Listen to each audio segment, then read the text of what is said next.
The stew's awfully thin these days. Oh, what do you expect? Farmers are abandoning their field.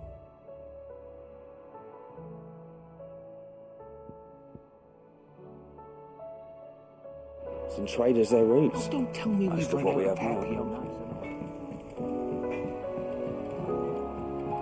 Papillon. Have you tried Molly's lemon tarts? I've never had them.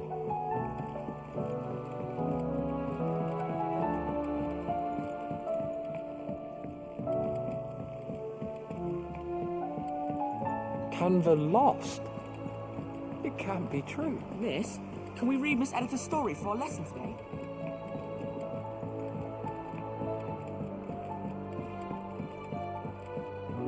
How was she? The Enterprise, I mean. Ah, Sid. Just the man I was hoping to see. Did you have a mo? Don't tell me. You need more bomb ash. Oh no, we still got plenty of that left. I'm working on bringing another one of the Chief's designs to life. This time, it's a new smelter. It's got a reverberatory hood over the top for additional thermo amplification and a system of reciprocal recirculatory regenerators that let's just say it gets very blimmin' hot. A heck of a lot hotter than anything Blackthorn's got in his forge, that's for certain. Only mithril engines get hotter, and you can't chuck ore in one of them and get metal out the other end. Trouble is, we won't be able to make out of any old rubbish neither. We need the good stuff. And I hear you once helped Helena get her hands on exactly that. Any chance you could help me too? If it's for the good of the hideaway, I'd be happy to. Oh, it is. I promise you. So, what exactly is this good stuff you need me to find? We've got a couple of examples here. Spherical echoes, we call them. More fallen materials. So this smelter is similar to the mithril engine in more ways than one. That's right. They're a bit like the thermal helms. Fallen ceramics deal with heat like nothing else, see? And what's more, they're directional, transferring heat from the inside to the outside. But these things, they're all outside. If we line the hood with them, they'll reflect the heat right back into the furnace. We've collected as many as we can, and I know where we can get the rest. Trouble is, they're all watched over by their bigger, uglier cousins. So you want me to visit some ruins, destroy some echoes, and bring back the spheres they're guarding? That's it in a nutshell, yeah. We're only 3 short, mind, and we know exactly where they are. There's one up Amber Way, in that ruin that they call Lost Plume, and another in the Silent South over in Dalmekia. Last one is in the ruins of Advent, which is in the Empire. All right then. Wish me luck. Will do. I'll be keeping all my fingers and toes crossed.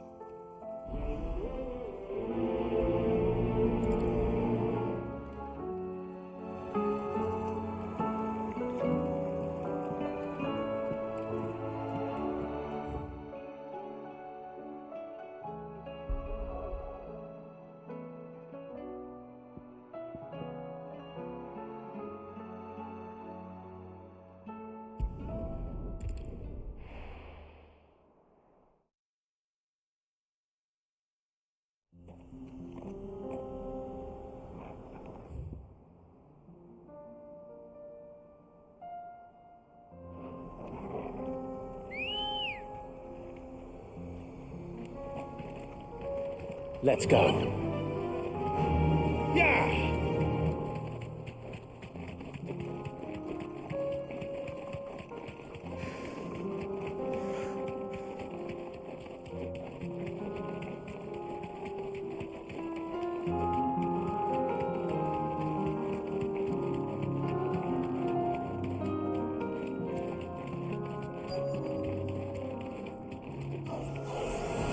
I need to deal with these ones first.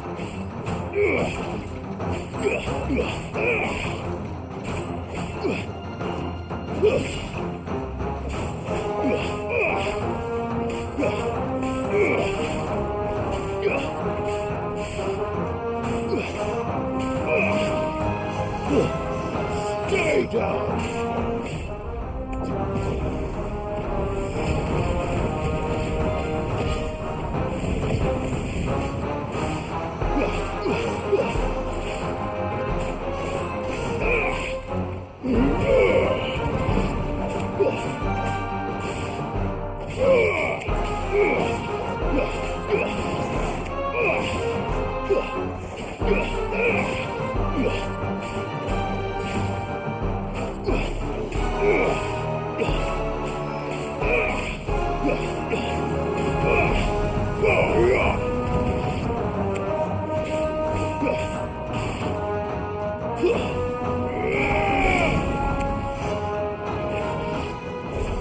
Now to find this spherical echo.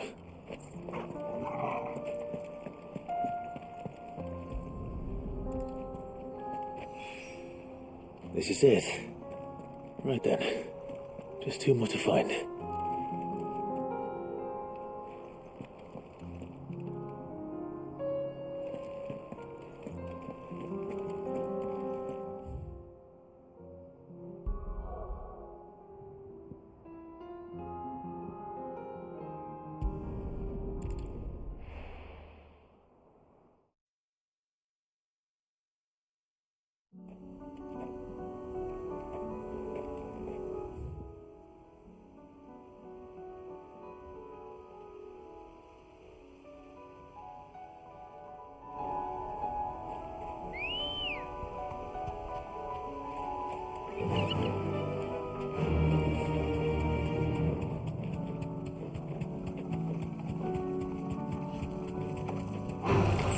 Time to fight.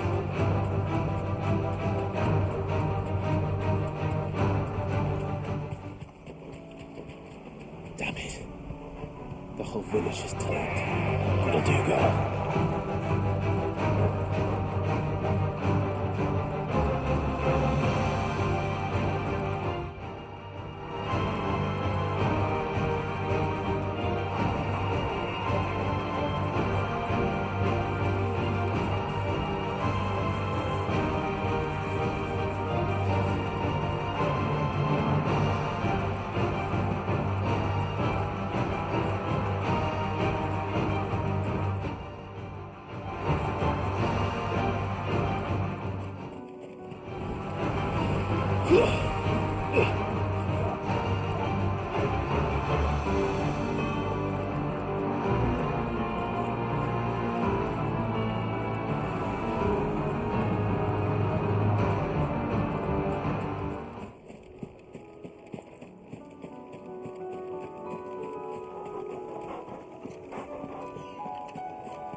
Nice try.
so.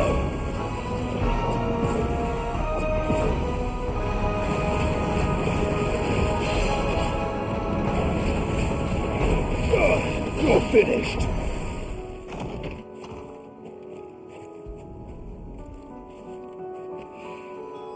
Two down, one to go.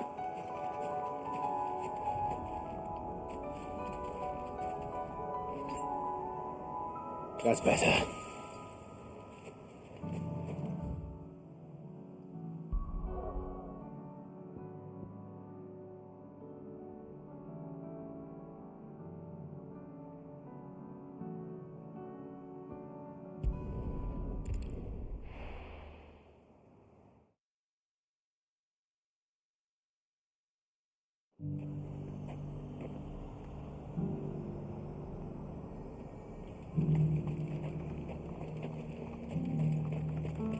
I got peppers to numb your tongue, I put fire. Let of us believe thee.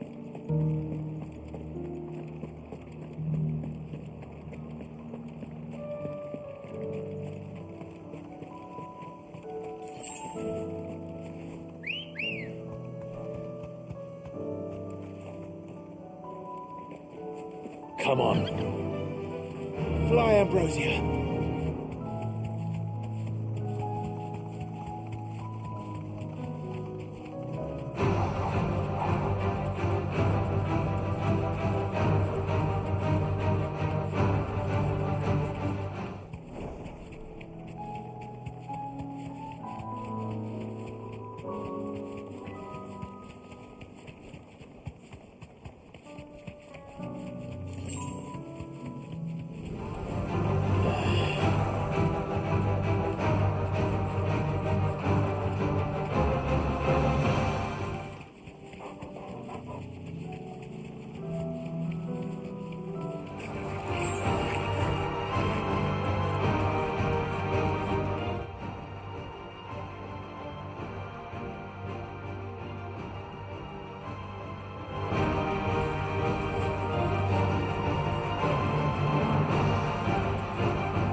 This might take a while. You deserve a rest.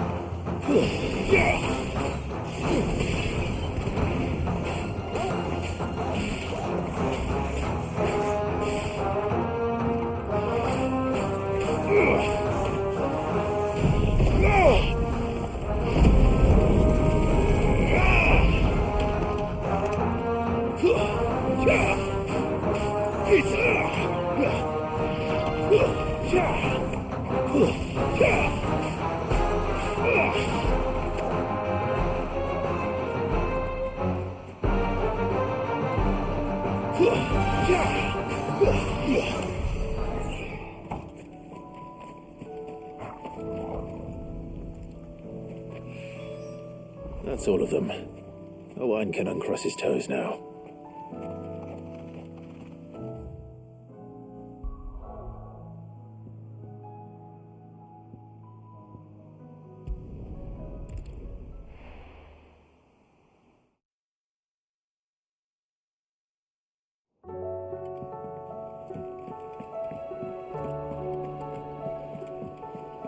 Covered in nicks and lumps, the lot.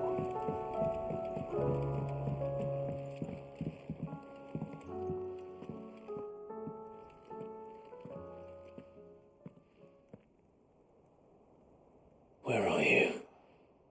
Can I help you, Sid? I'm looking for Doris. Is she here? I'm afraid not. She's at Martha's Rest on a job. My job, actually. When she heard what the mission was, she insisted on going herself. Alone. Did she? What was the mission? Following up on some new information. Once they'd settled in, the bearers you helped liberate in the Dragon's Eyrie were keen to talk about their imprisonment and about their captor. The slaver Cole's team were tracking when they were attacked by the beastmen. I'll go and find her. She's at Martha's Rest, you say? If she's not moved on already, yes. I hope everything's all right. Why would Doris insist on going alone? Maybe Cole was right to be worried. How do you split the sea?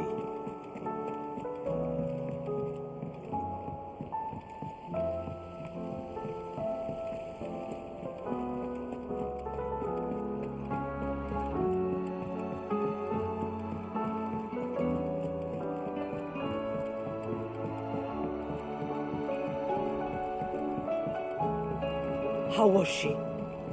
The Enterprise, I mean. Ah, Sid. Wasn't expecting you back so soon. So, is it good news or bad? Good, thankfully. Here. Ah, that's brilliant. Thanks a blimmin' million. I'll fit 'em to the smelter right away.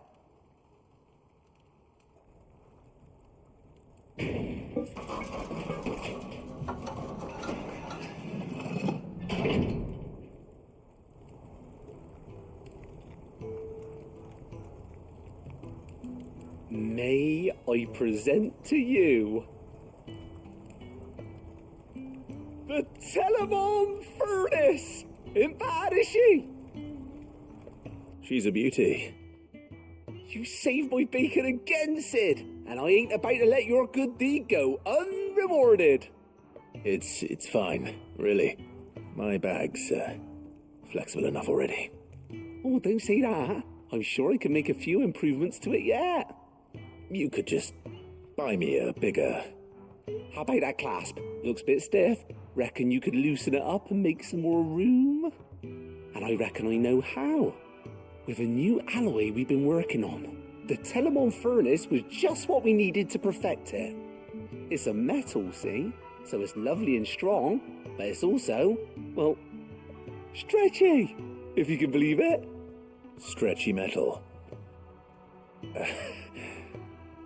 Well, if you insist. That is the spirit. You'll love it, I promise.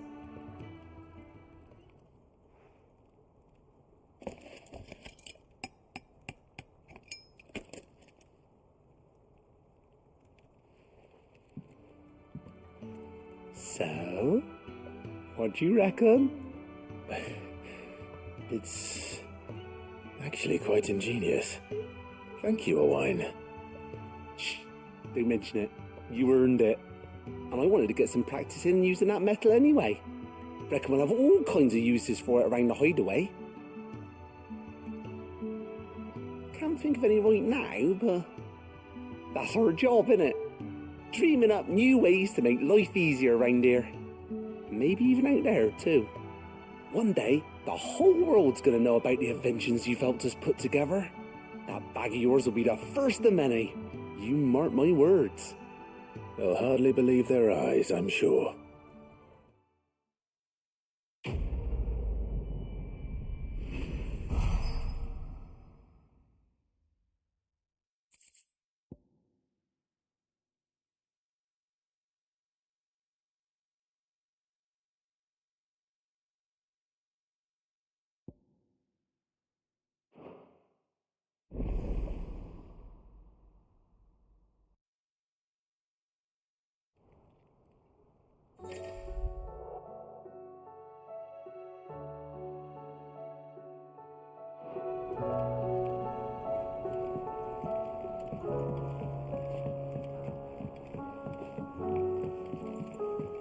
So, she don't need saved?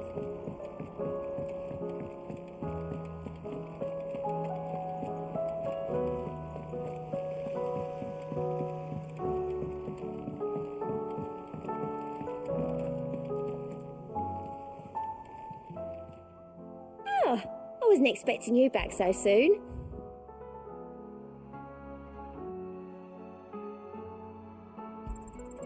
Here you are. Come again. I may have more for you. How are you doing? You off then? Heard the bad news then, did you? What bad news? About Dravost. Blackthorn's old haunt. With the forge and all that. Well, anyway, the mines just down the road from there are spewing out ether like no one's business. And the village? Safe from the flood for now, but they've got other problems. Akashic. Every creature in the area is either turned or on the way to turning, apparently. Zoltan and the others are living on borrowed time. They need help, and quick. Doris sent a few curse breakers to keep an eye on things, but there's only so much a couple of scouts can do. Except get eaten. If something ain't done soon, the old place will be overrun. I won't let that happen. Didn't think you would. Does Blackthorn know? I thought it might be better if he didn't. He'd only do something stupid. You reckon we should tell him? No. It's better this way. Yeah, well, I can't stand about knowing what's happening out there, so I'm off. I'll see you in Dravost.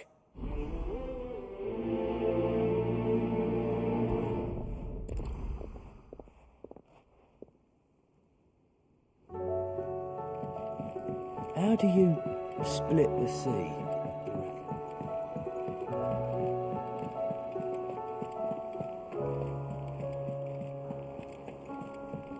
Come back.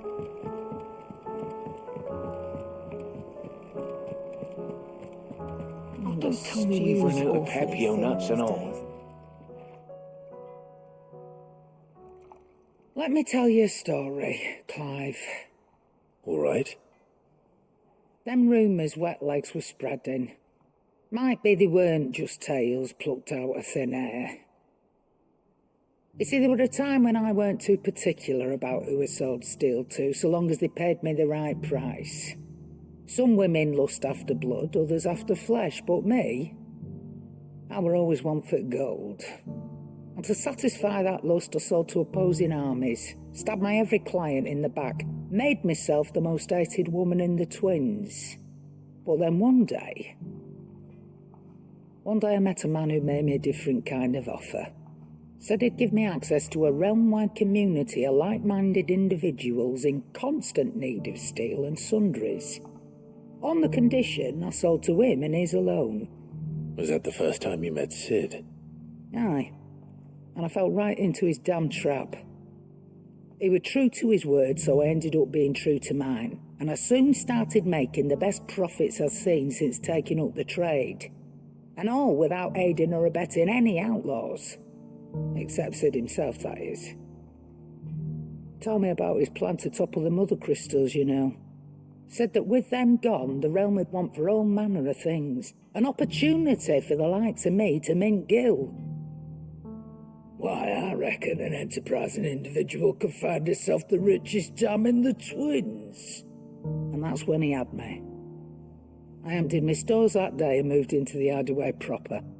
And the rest, as they say, is ancient bloody history. A dozen years on, and I'm still not the richest dam. Not for lack of trying, mind. But I can say, I have never been happier. You've all shown me there are some things more precious than gil. That there are. So don't you go messing it all up, or you'll have me to answer to.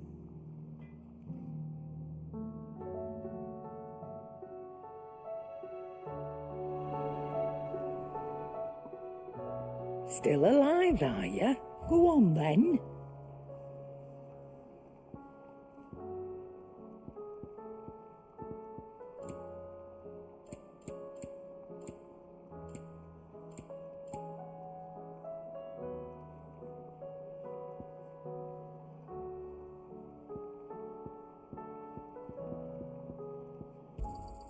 It'd better all be here.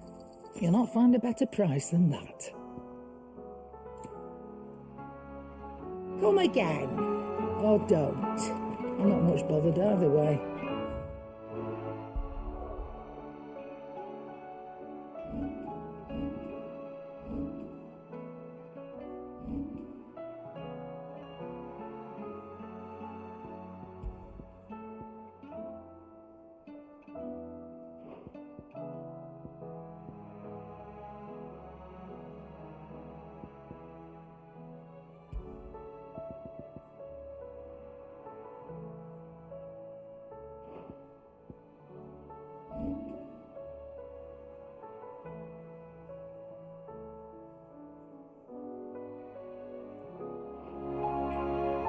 Don't tell me we've run out of papio nuts and all.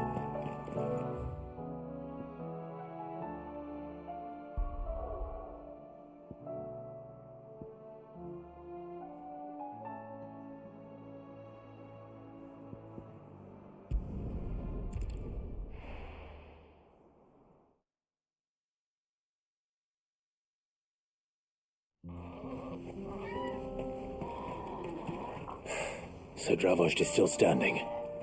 For now, at least. If you can swing a hammer, yes.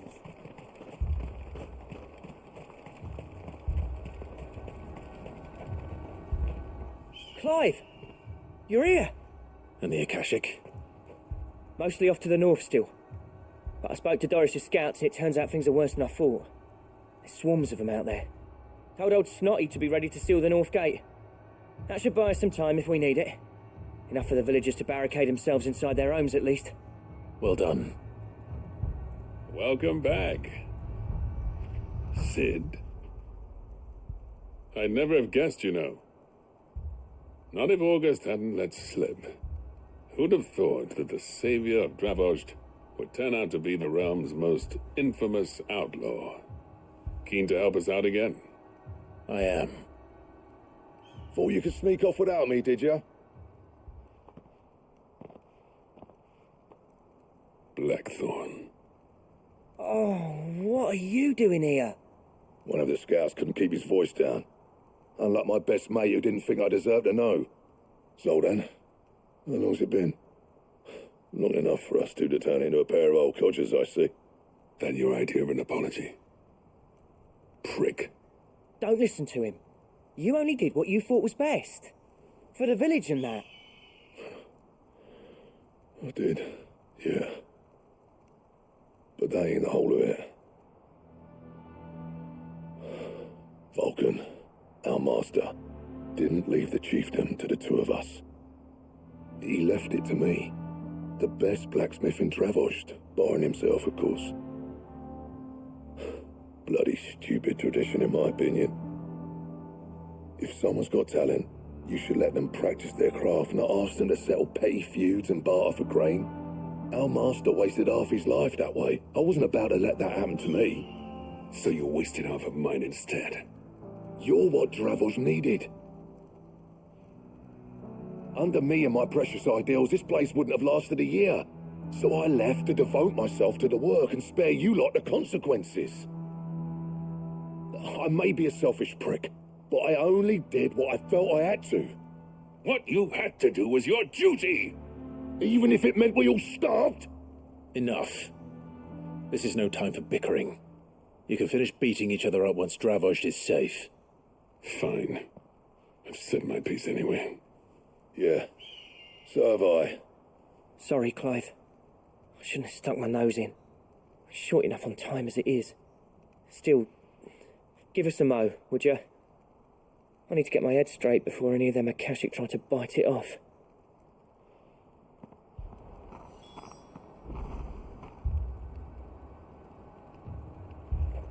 You, ready for the off, then? We can't afford to waste any more time.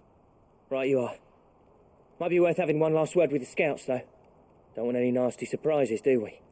Oh, and Blackthorn, you and Zoltan might be better off staying inside the... Akashic on the move. How close are they? Within sight of the walls, and there are more coming up from the mines. What was I saying about nasty surprises? They'll wash right over us if we stay out in the open. We're pulling back behind the gates. Good idea. Get yourselves inside, but keep your weapons handy. Understood.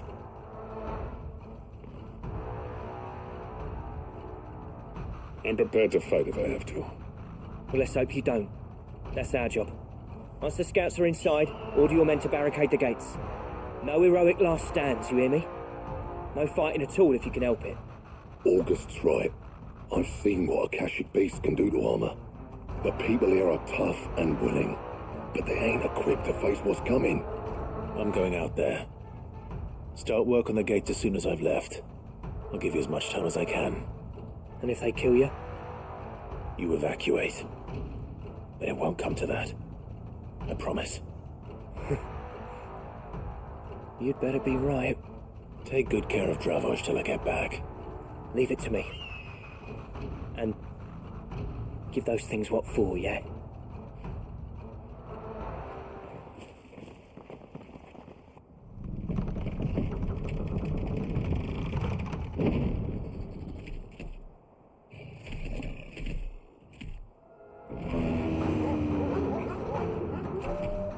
All right. Which one of you's first?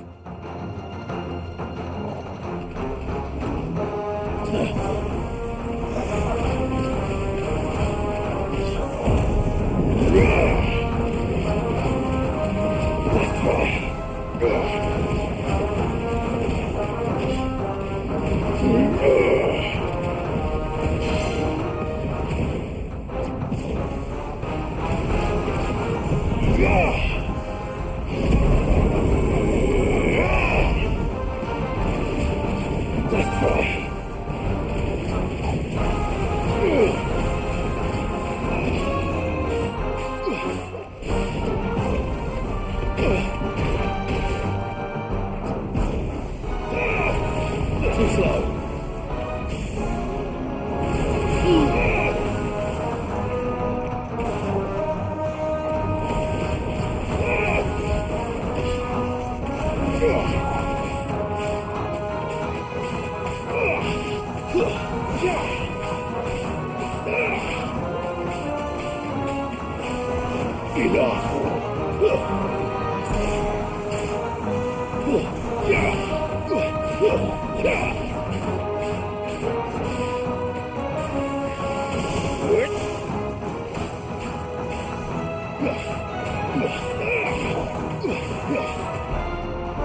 Stay down.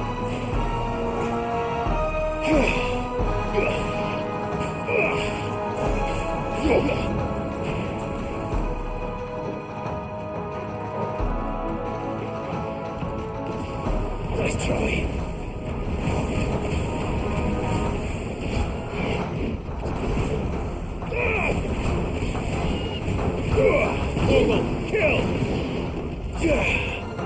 Kill! Too slow.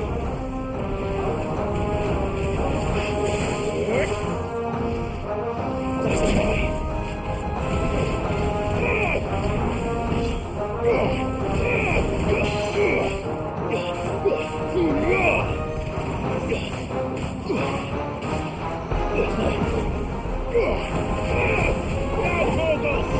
All yours, Torgal.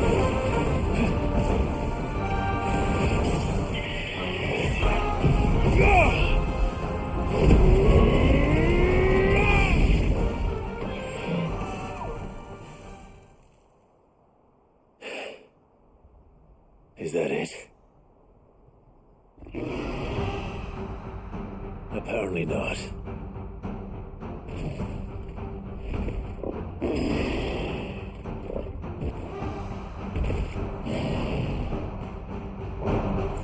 You're not getting past me.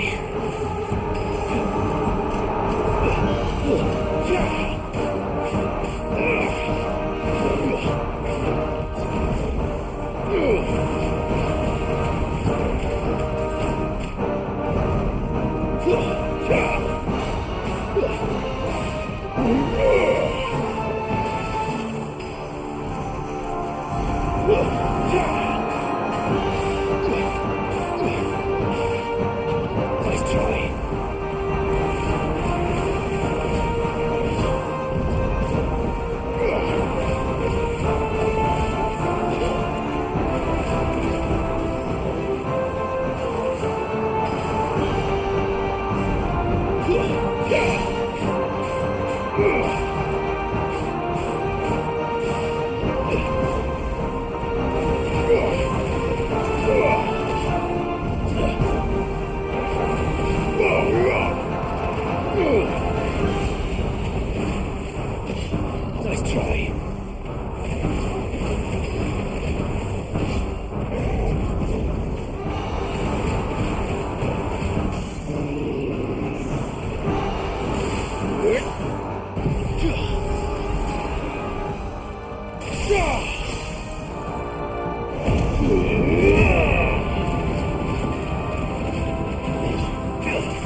Now, the question is, did I miss any?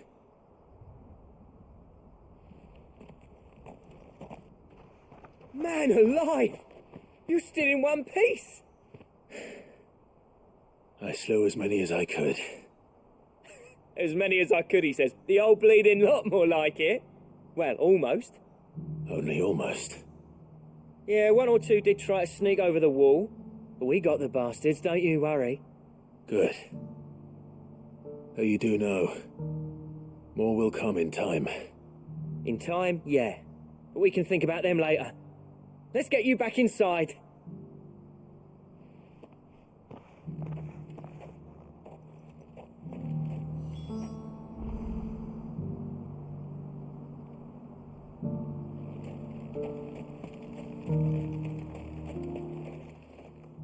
Sid, you're even more fearsome than your reputation. Enough to give those Akashic monsters nightmares. I almost felt sorry for the wretched things. But mostly, I felt grateful. Dravost won't forget what you did today. I'm afraid I've only delayed the inevitable. There's no getting rid of that ether flood. Meaning that any living thing which stumbles into those mines will end up clawing at your walls again. And that's if the flood don't spread. If it does, well, I hate to say it, but the village's days are numbered. That may be, but we're staying just the same. With ether floods springing up all over, it's no less safe than anywhere, and more importantly, it's our home. We'll fortify the gates to the north, and I'll see that they're guarded day and night. All right. Then we'll give you a hand shoring up those defenses. As for you, Blackthorn, that's twice you've turned up when Dravosh needed you. So, thanks. I shouldn't have stayed away so long. And I shouldn't have left without talking it over with you first. Too bloody right you shouldn't. Though I doubt I'd have listened. I always envied you. How you made everything look so easy when, for me, it was anything but. You leaving gave me the perfect excuse to hate you. And from that day on, I never once stopped to wonder what it would have been like if you'd stayed. But what you said earlier, it was true. You'd have been the death of this place. Finally, something we can agree on. I hope you see the sense of it eventually. You kept this place alive. Alive, perhaps. Wealthy even, but Dravosh isn't what it once was. Our work used to be the pride of Dalmekia. Now, we churn out the same rubbish day after day because it's easy and turns a profit. It's not about the craft anymore. I wouldn't send my sons to war wearing the shit most of our smiths are making. I've kept working, honing my skills, trying to lead by example, but no one sees the point. The average castle apprentice has as much passion for the craft as our current lot. Come back to us, Blackthorn. Remind Dravost what a true master blacksmith looks like. I'll even man those bellows of yours if it means we can work at the same forge again. That's a kind offer. Kinder than I deserve. And I wish I could accept, but I'm needed elsewhere. There's people who trust their lives to my steel, and I daren't let them down. Fair enough. But that doesn't mean I couldn't visit from time to time. Let's see if we can't rekindle this town's passion for the craft, shall we? I'd like that. Just be sure to tell Snotty to let me in the next time I come calling, yeah? Knowing him, he'd let you in anyway. Blackthorn. The Master Smith turned outlaw, back in my good graces. I never thought I'd see the day.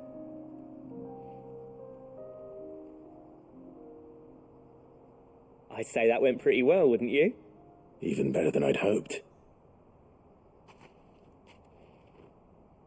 Sid, I've got something for you.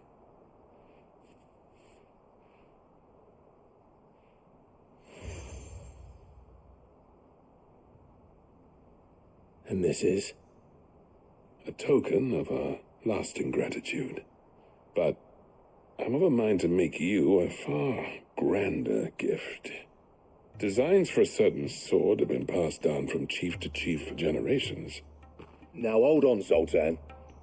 There's a reason no one's made that blade in centuries. There's not been a craftsman equal to the task.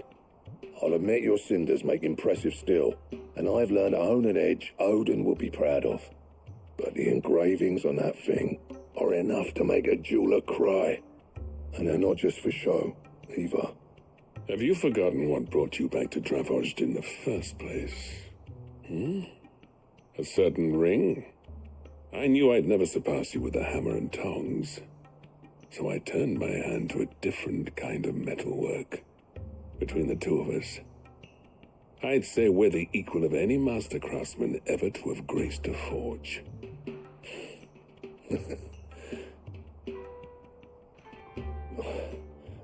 You know what?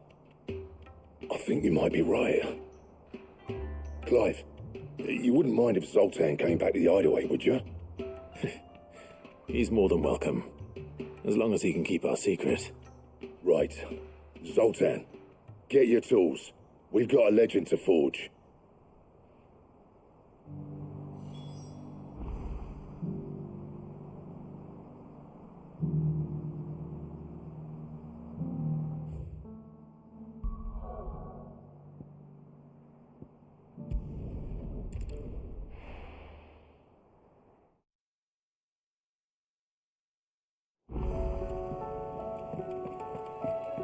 Come back.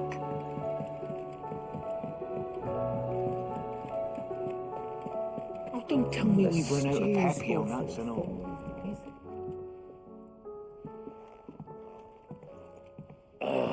The man himself.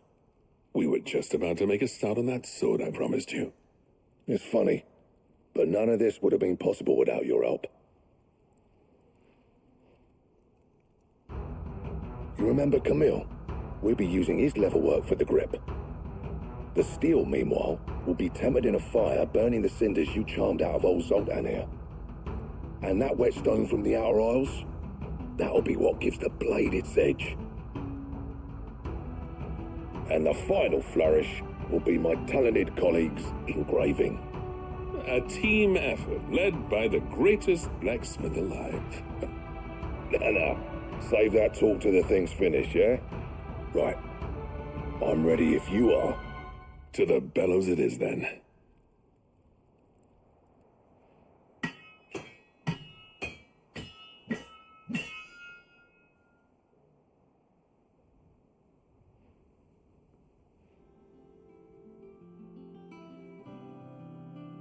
Well, bugger me.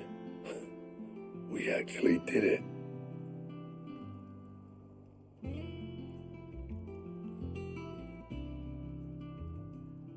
The sword to end all swords.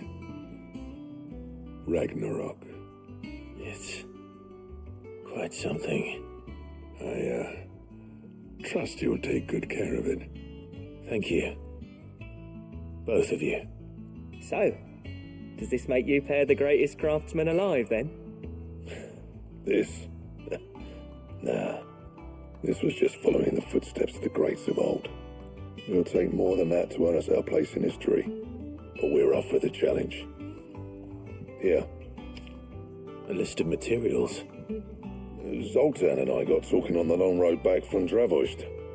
We reckon with those items there, we could craft something even better than the Ragnarok. Something worthy of a legendary outlaw like yourself. That's a weapon I'd like to see. You leave this list with me. I was hoping you'd say that. One legend at a time, eh, lads? Before you start on the next, who fancies raising a cup to Friendship Reforged? Good idea. No more drinking to forget my past. It's about time I had something to celebrate. Then tap the kegs! Vulcan's boys are on their way!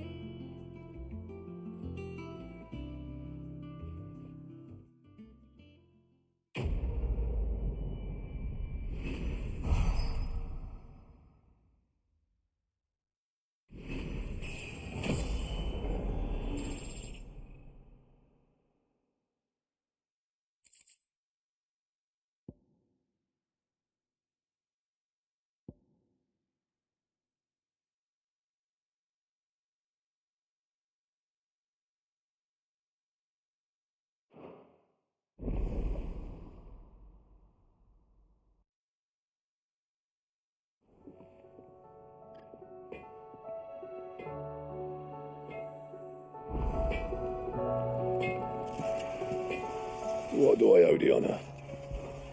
What do you want?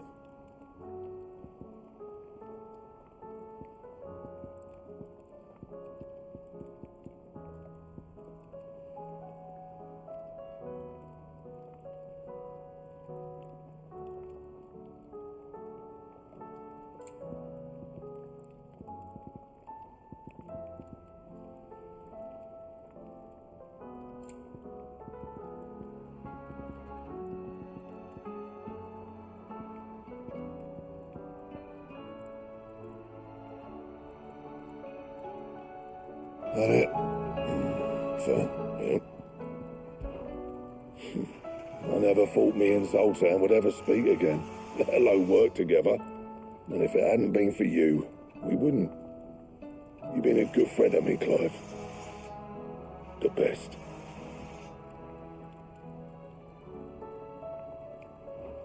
You do what you need to do, Clive.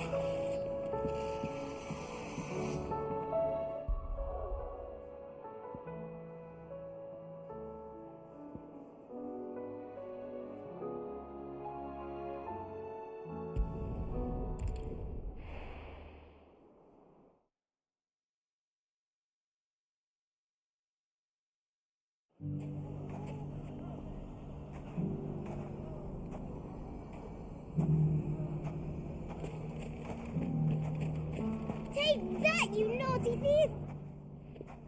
Clive! To what do I owe the pleasure? I just wanted to see how the town's been faring since you brought everyone together. Since we brought everyone together, all is absolutely wonderful. Conrad and Natalie's hands remain safely away from each other's throats, and firmly at the helm. Our stores are full, and the bandits still too disorganized to raid them. Just as the good Lady Jane and Lord Underhill intended. Are you a lord? Lubor's going to be one too. They're going to make him the Lord of Dalamil, because of how he stopped all the grown-ups from fighting. It's the mayor of Dalamil, dear child, and the vote hasn't taken place just yet. But if the people wish me to lead them, I shall. And my first act will be to build a school so that menaces like you two learn not to interrupt your elders. Speaking of menaces, there may be a rather worrying one just over the horizon. May there indeed. I'm afraid the example Conrad and Natalie set in putting aside their differences and presenting a united front might have caught the bandits' attention. And they might have elected to take a similar approach. They have formed what one could call a League of Outlaws, and they grow more organized by the day. But we'll fight them all off just like last time, no matter how many of them there are. Won't we, Lubor? Of course we will. If we continue to work together, we can overcome any challenge we choose to face. The longer we avoid facing this one, the more difficult it will be, until the only way to overcome it might be to run for the hills. Our best hope is to nip these efforts at organization in the bud, by finding those ne'er-do-wells who have yet to join the cause, and ensuring that they never do. Perhaps a certain Lord Underhill might be willing to lend us his aid once more? How could I refuse? Thank you, my lord. Victor will fill you in on the particulars. I have him stationed by the desert gate, receiving and collating reports from my scouts. Such an amenable soul. He reminds me of you. I'll go and speak with him.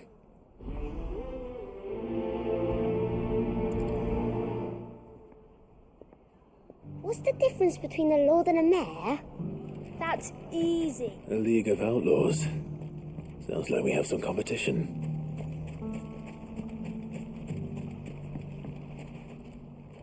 Still in Dalamil, Victor? Ah, Sid. I thought you'd have returned to Cosnis by now. I did. Then I came back. I've developed something of a fondness for the place. And having worked so hard to see it saved from one fate, it would seem remiss to abandon it to another. A sentiment Master Lubor certainly isn't shy about exploiting. Hence my doing his bidding yet again. You're not the only one. What does he want you to do? He asked for my aid in putting down the bandits. And he said that you might be able to help me find them. Then you've come at just the right time. I was on my way to speak with Conrad about how to organize our forces. There are more camps in the vicinity than we can safely strike at once. But we must strike together, and we must strike soon at as many camps as we can. We can't give this league of theirs time to rally its forces. All right. Which camp shall I take? There's one upriver. Just out there, across the dunes.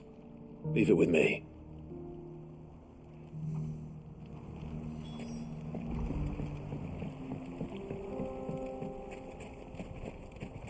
Those ne'er-do-wells want to band together. Come on. Yeah!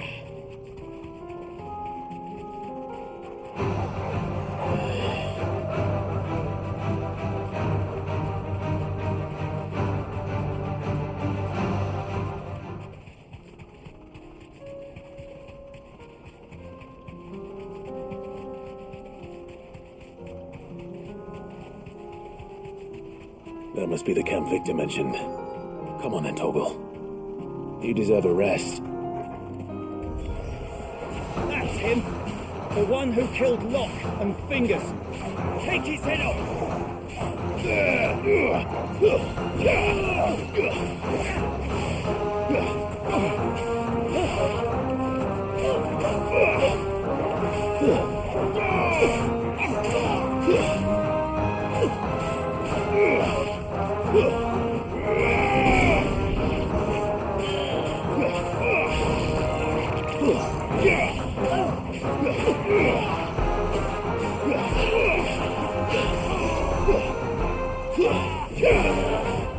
Too slow.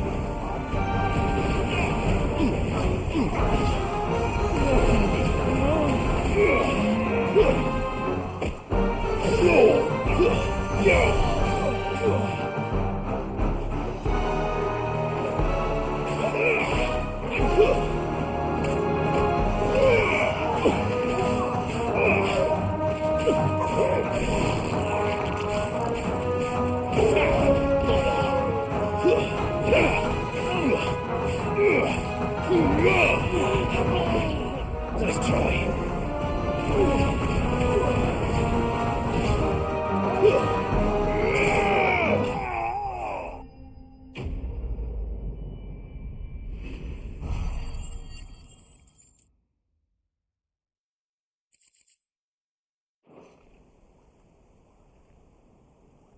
I'd better let Victor know. Sid, where are you? Ah, I see the bandits didn't pose you any trouble. No, but that's not why you're here, is it? No. Something's happened. We need you back in Dalimil. What is it? The whole town's in uproar. They're saying that Lubor is a bearer. What? Seems that one of our parties wasn't as thorough as they should have been. They let one of the bandits escape, and his escape route took him right through Dalimil. Some of the children spotted him, and he was about to silence them. And when Lubor felled him with a bolt of magic, and without a crystal. But that's not possible. It is, if he's a bearer and has been hiding it all these years, which is what people are saying. If he has, well, I wouldn't blame him. No man is branded by choice. Still, all those people see is a man who's lied to them all his life. One who has made a leader of himself when the world believed he should have been a slave. Fuck. I don't know where we go from here, but I know one thing. Lubor needs all the friends he can get right now. You're right.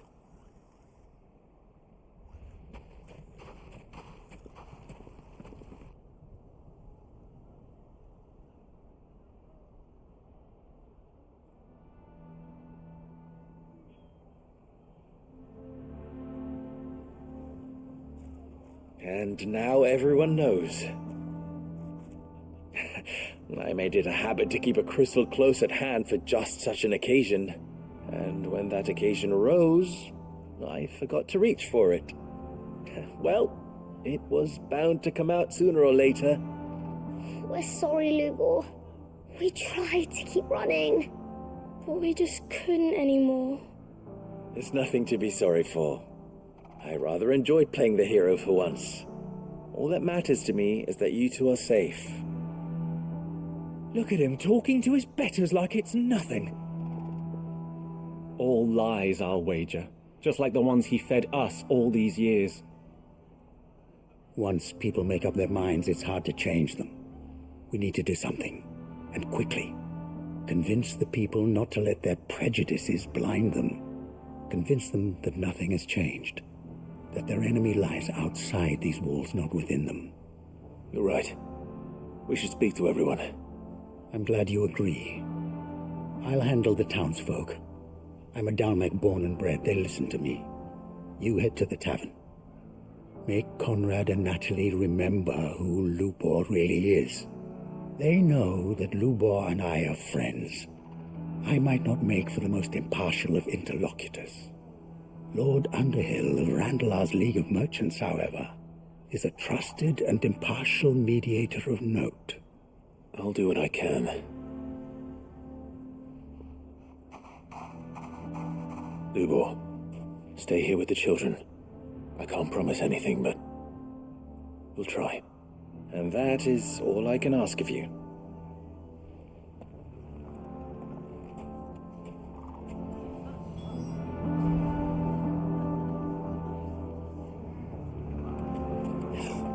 Why are you taking the bearer's side? Why do they always have to make such a fuss? He knew all along that he was playing. Forgive me for disturbing you, but could I have a moment of your time? I've seen your face before. As have I. Lord Underhill, wasn't it? Of the League of Merchants. That's right. I wanted to speak to you about Lubor. The rumors that he's a bearer. All true, I'm afraid. He'll never be mayor now.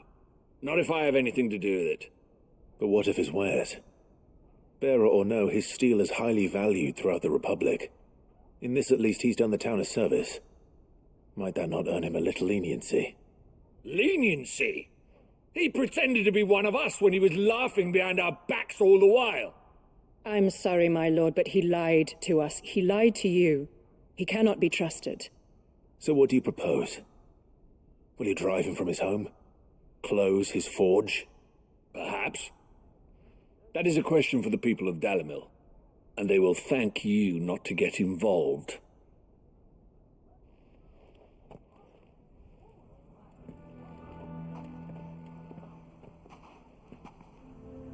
The townsfolk have made their minds up. There was nothing I could do. Nor I. Conrad and Natalie refused to consider anything but their own wounded pride. You never know. Once their anger is cooled, they might see things differently. For now, we should report back to Lubor. All right.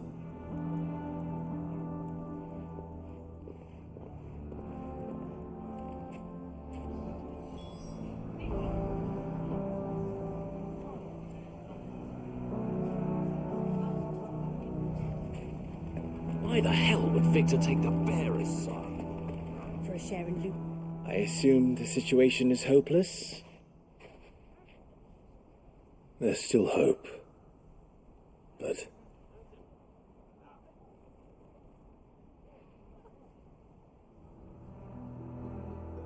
But perhaps not in this lifetime, I think it's fair to say. You mustn't think like that, Lubor. Give them time. They'll come around. We'll talk some sense into them in the end, you'll see. No, you won't. And your efforts would be better spent elsewhere. But Lubor... Rosina would often tell me that steel does not lie, that a blade is a reflection of the smith who forged it. To yourself be true, that was her point. Rather an ironic one when you consider that her life was taken with a blade of her own making. But I do not doubt that she was always true to herself and what she believed in, right to the end. And so must I be. I must do what I know to be right, no matter what others might think of me. And now, I know what that is. I must embrace my new role of villain so that the people of Dalimil have something to unite against. For only united can they hope to stand against the threat that awaits them.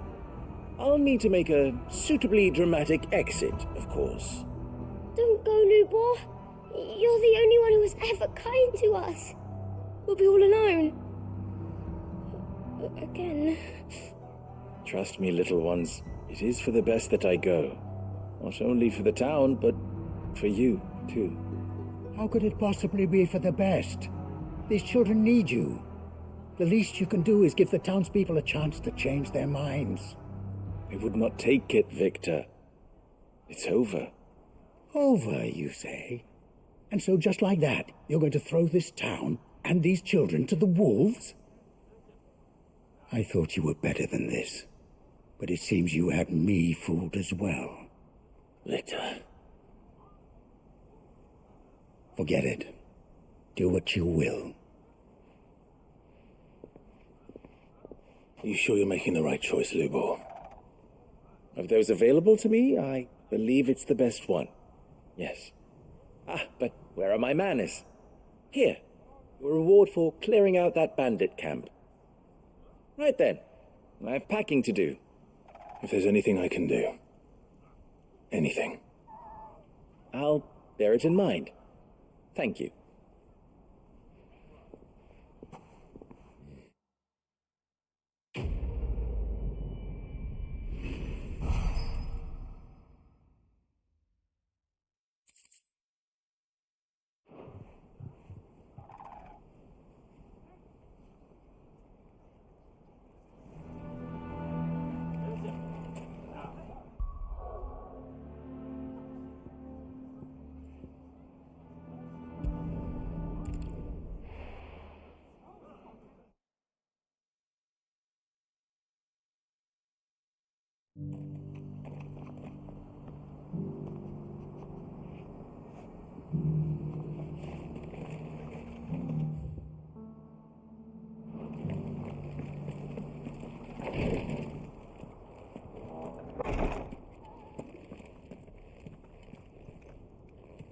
Lord Rosfield, is there aught the Undying might assist you with this day? Perhaps. My brother said that your order was helping him with his quest to uncover Ultima's origins. Have you learned anything of note since last we spoke?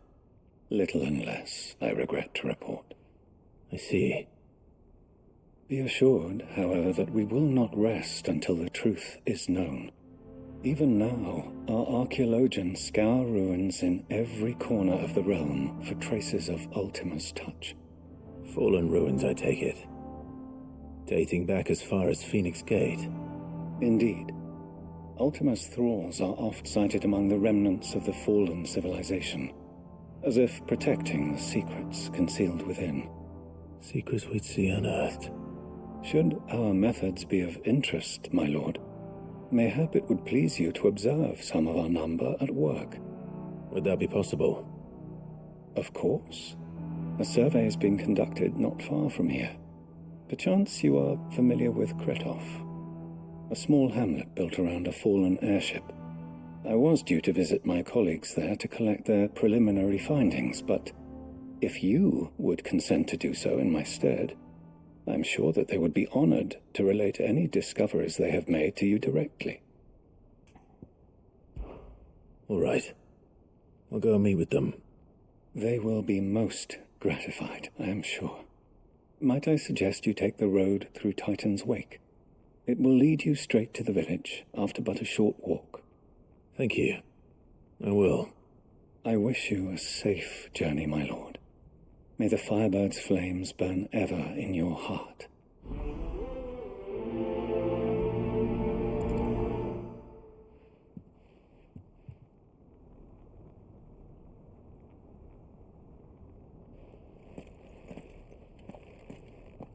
A village built around an airship. Sounds like another Lost Wing. I hope the inhabitants are just as friendly.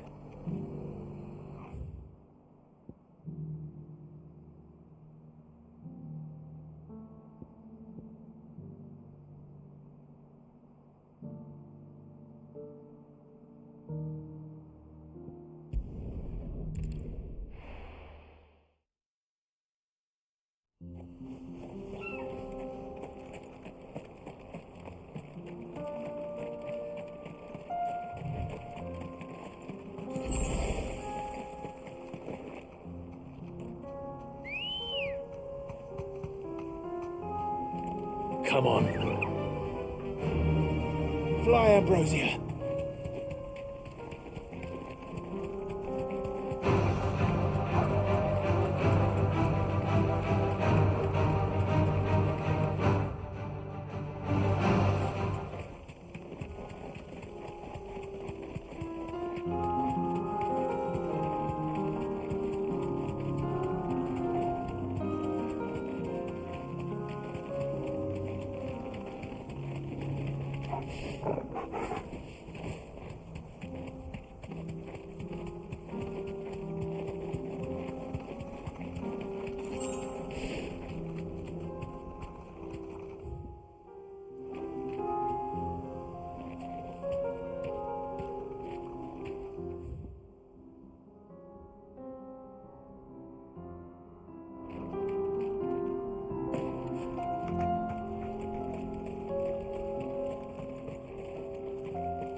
Come on.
Ready, girl?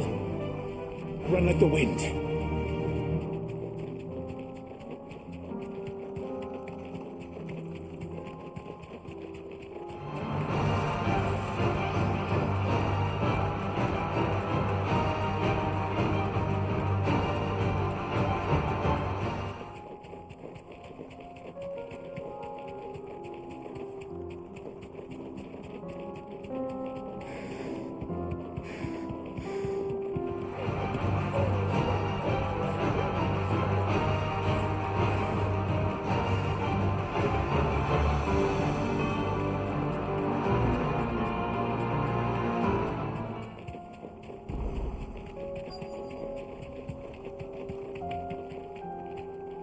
Thanks, girl.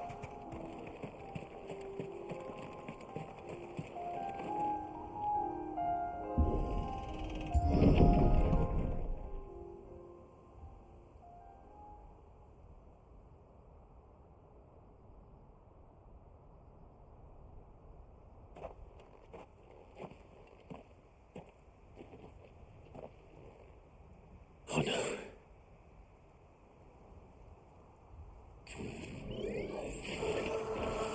You'll pay for this. There may still be survivors.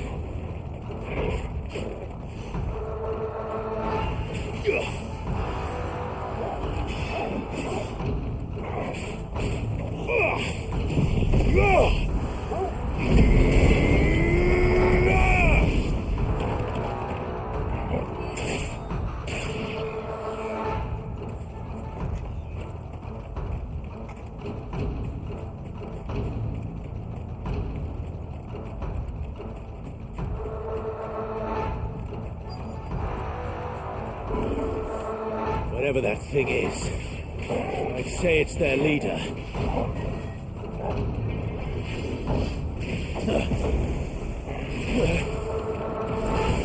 Nice try.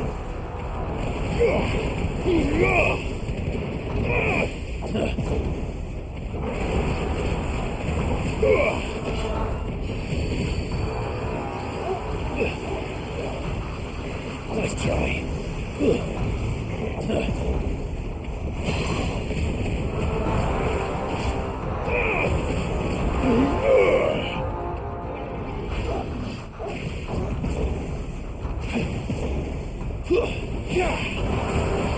Nice try.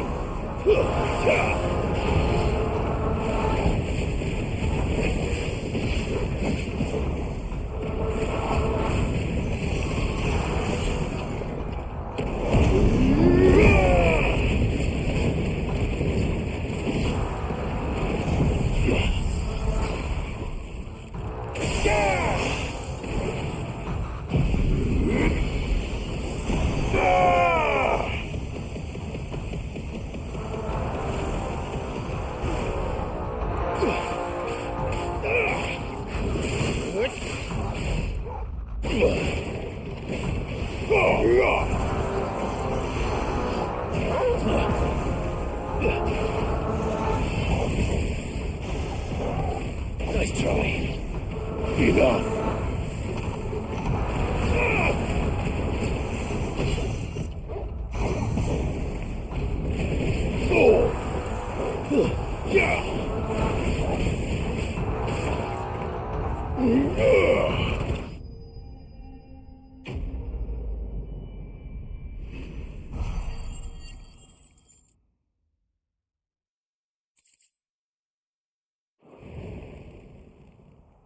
Should have stayed in the past.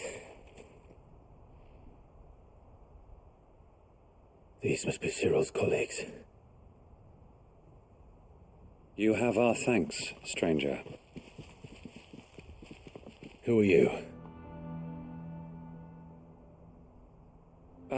Forgive me, my lord. I did not recognize you. You are Lord Rosfield, are you not? We are archaeologians tasked with surveying this site. When the echoes appeared, Our brothers here occupied their attentions. Thanks to them, and to you, we were, for a mercy, able to see our duty to its conclusion. You call that a mercy? Your brothers might still be alive if you put their safety before your duty. Surely this survey wasn't worth dying for. We are charged with uncovering Ultima's origins. A duty of the highest import, as I'm sure you will agree. And you think your dead brothers would agree with you too? I know they would. They gave their lives for the cause, an honor to which all Undying aspire. Now, to what do we owe the honor of your presence, Lord Marquis? Cyril told me of your work here, and I agree to collect your findings in his stead. I see. That is most kind.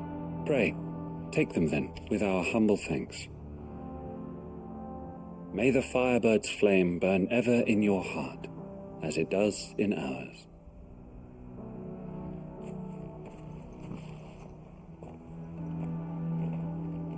It's one thing to lay down your life for another, but for a survey, I suppose I'd better get this back to Cyril.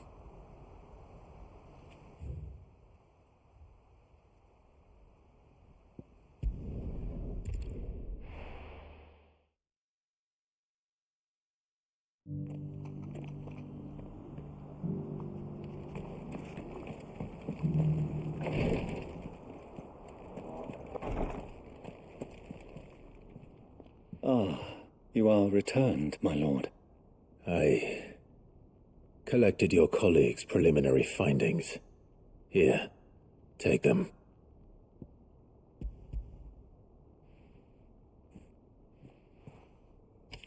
My thanks. I shall study them, and inform you forthwith if I discover aught that might aid you in your fight against Ultima. Cyril, your survey party suffered several losses in Kretov. Losses which could have been avoided, had the others not chosen to complete their work, instead of saving their friends. Were these your orders? No. This was their choice. Every Undying devotes his life to the service of the Phoenix. It is our sole duty, and should we die in discharging it, so be it. Even when death is avoidable. My lord, I fear that this is not a point over which it would be fruitful to argue. The Undying have served the Phoenix for countless generations, and your opinion of our methods, however earnest, is not like to change them. We live to serve the Phoenix. Our very order exists for that purpose, and that purpose alone. Cyril, I know that you and your brethren answer only to Joshua, but allow me to offer you a word of advice. It does not further the cause of the Phoenix to have his loyal followers surrender their lives without good reason. Provide your survey parties with an escort, that they might live to do their duty for years to come. Think not only of how you can serve the Phoenix, but how Joshua would want you to serve him. Please. For all our sakes. I thank you for your advice, my lord. If you will permit me to respond, our faith in his grace, Joshua Rossfield, is absolute, and we of the Undying will do what we believe is right to fulfill our duty unto him. As first shield to the Phoenix, I am sure you understand what it means to do one's duty. I do. Then we are of the same mind, and it is my hope that we may continue to do our duty together.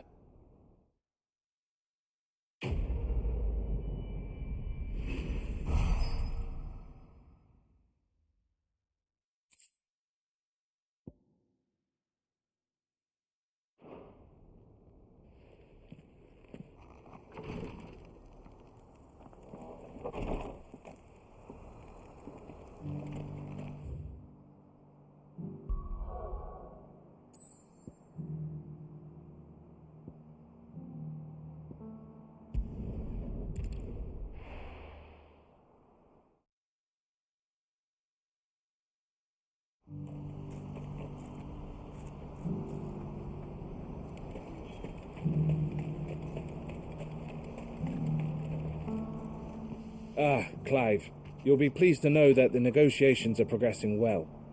That is good news. Yes. Our comrade in Randala has just sent word that the contract should be signed very soon. But I still have much and more to prepare. It's a huge undertaking moving this many bearers at once. You couldn't do me a quick favor, could you?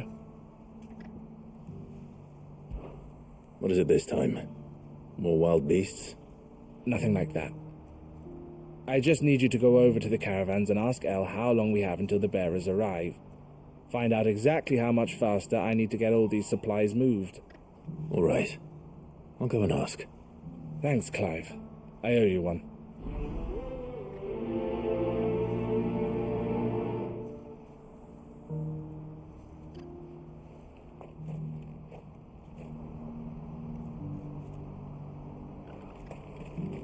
What's happened?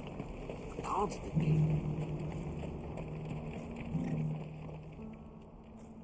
Don't blame yourself, El. This is their fault, not yours. I know, but... No buts about it, all right?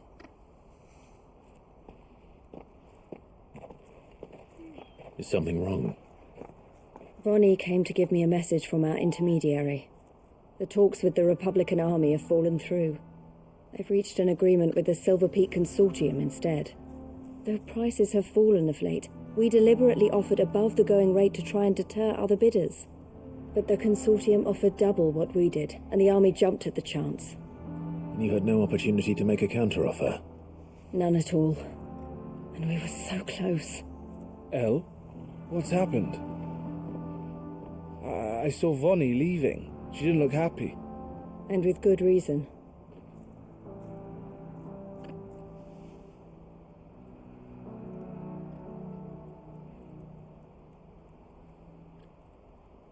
But I thought we were the only ones the Fist were speaking to about the bearers. How did the Consortium even find out about this? It's not so surprising. They have ears all over the Republic. This isn't over. The Consortium will have to sell these bearers eventually, and at the price they paid, buyers will be few and far between. I'm going to Randalar myself. Alone? You sure that's wise? Are you offering to be my bodyguard? How kind. Meet me at the checkpoint near the capital gates. I'll send an owl ahead and request a meeting. You go to Cashlock, Theo, and get everything ready. We've waited far too long as it is. Even if I fail to free these bearers, there will be others. Someone needs to prepare the place and keep any prowling beasts at bay. Oh, and that's me, is it? Well, it looks like I'm following orders till she gets back from meeting the Silver Peak Consortium, who've been doing their best to undermine our scheme. She'll never join them after this, surely. No, she said it herself. She still has plans for Cashlock, even if this one falls through. She means to stay with us, then.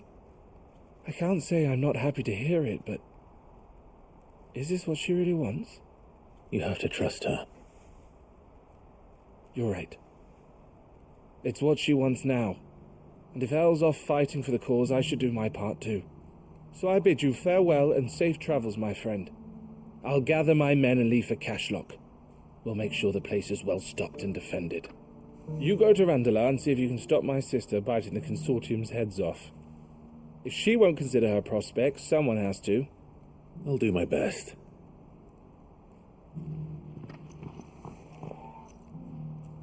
All right. To Randalar, then. And better not keep Eloise waiting.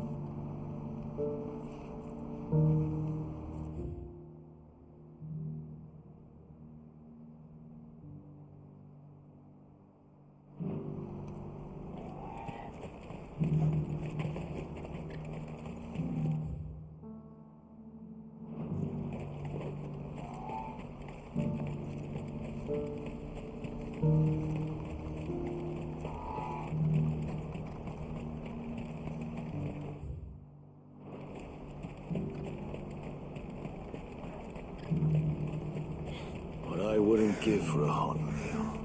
Looks like this is the end of the road for us. When are they gonna let us through?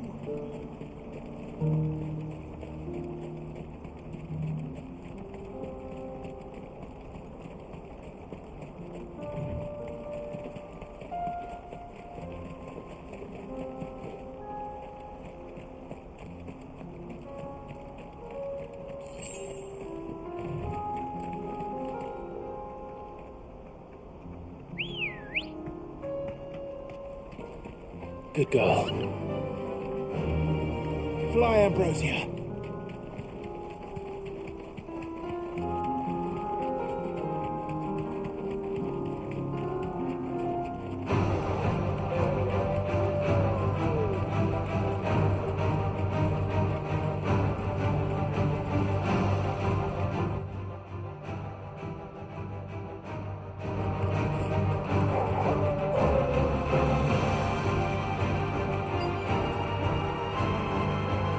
You deserve a rest.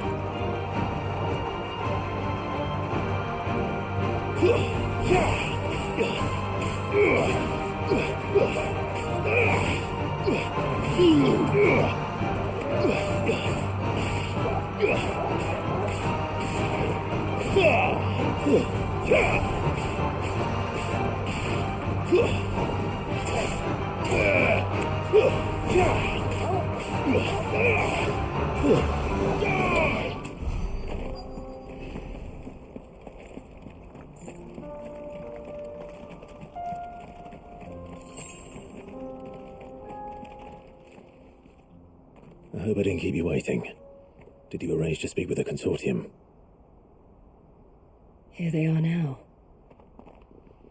You wish to consult with me? I did. It's about the bearers you recently purchased from the Fist. We had all but finished making arrangements to buy them ourselves, and then you stepped into the fray. You misunderstand. The consortium had an interest in purchasing them from the very first. It was only our regard for you that kept us from bidding. But your hesitancy in accepting our offer to you suggested that the regard was not mutual. And so we resumed our business. I did not hesitate. I am simply not inclined to make such decisions without first giving them due consideration. But what is done is done. Come then. How much do you want for them? Alas, you are too late yet again. We rarely take on such unconventional merchandise without a purchaser in mind. The bearers belong to him now. Who is your buyer? A trader from across the water. A most demanding fellow, if it's any consolation. He insisted the bearers be fed, dressed, even given their own bunks for the voyage over. That's what you get when you deal with continental types. I wouldn't know. Oh yes, the culture on the continent is quite different to ours. They pay good money for bearers not fit for the knacker's yard, and treat them like kings. But as long as they pay... That does sound unusual. No matter then. If they've already left our shores, there's little that can be done. Allow me to withdraw my interest. And with it, my interest in joining your organization. My associates will be sorry to hear that.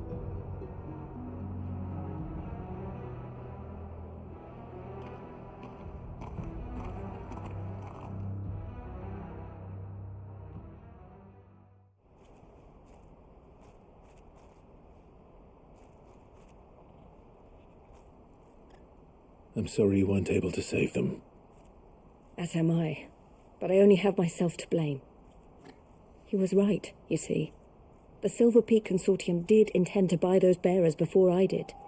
Their representative hinted at a possible purchase when he came to recruit me. I feigned interest in joining them in the hope he might be encouraged to tell me more, and he did just that. As soon as he left, I sent my own offer to Randalar. So you never... No. I entertained the consortium's proposal solely so I could learn more about those bearers. But I was a fool to think they wouldn't find out. I knew exactly who I was dealing with. You tried. I did. And if what he said was true, the bearers are to be well treated. Which is something, at least. But they deserved more. I wanted so badly to see them freed. Eloise! Eloise! Word from Cashlock. The village is under attack. A pack of beasts have come down from the mountains, and there's a dragon at its head. Theo and the others are trying to hold them off as best they can, but the odds are against them. They need help, and fast. Theo! I'll go on ahead. Thank you, Clive. I'll gather some men and join you there. Just... make sure he's safe.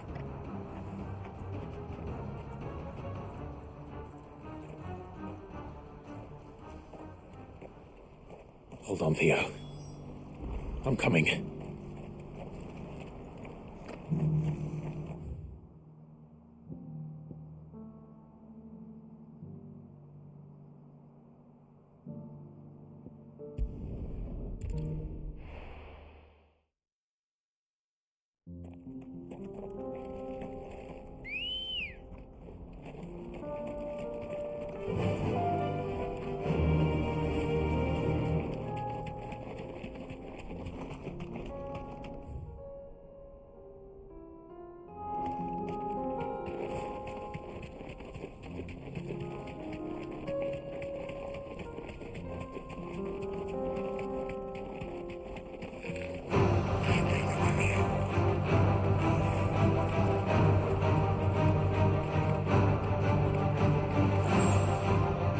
I can walk from here.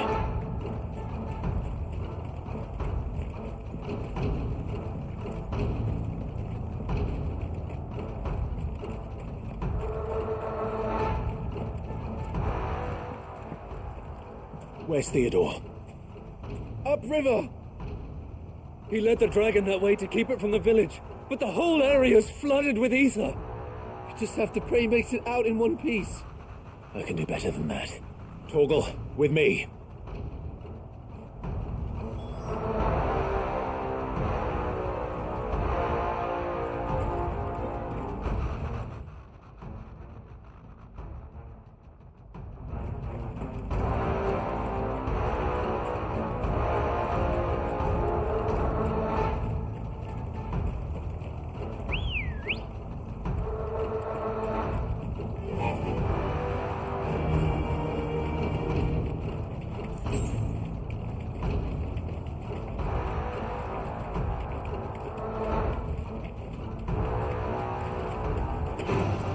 All right.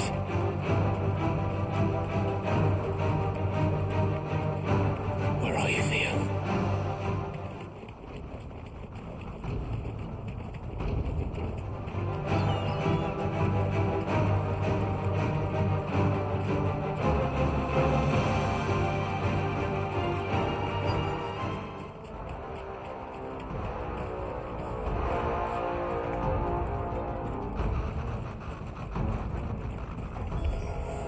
Damn it.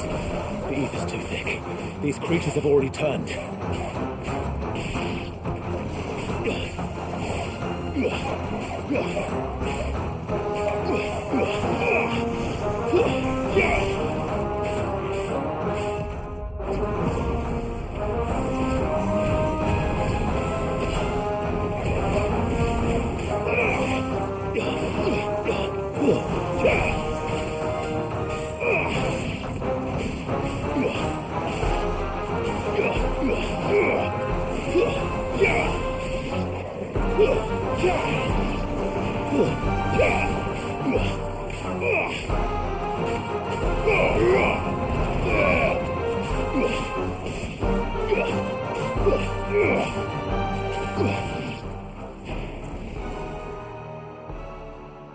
I can't waste any more time. I need to find Theodore before that dragon does.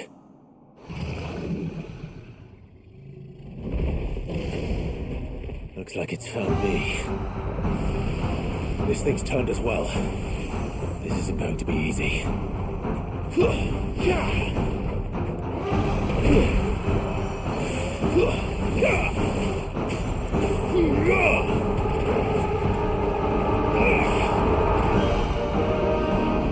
Nice try.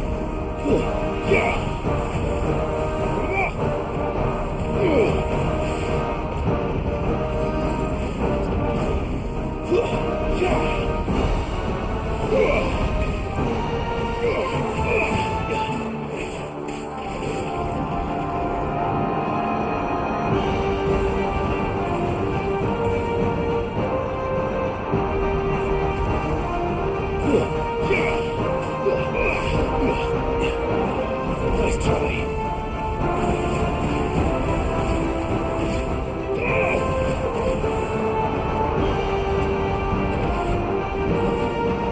Too slow.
Nice try.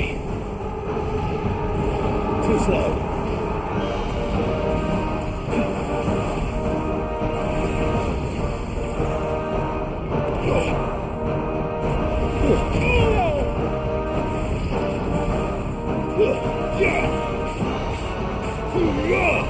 Enough!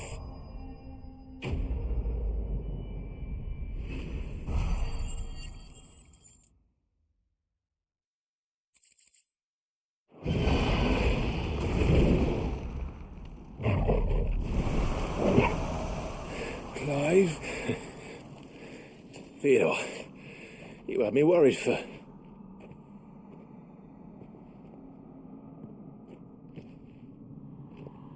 We have to get you out of here.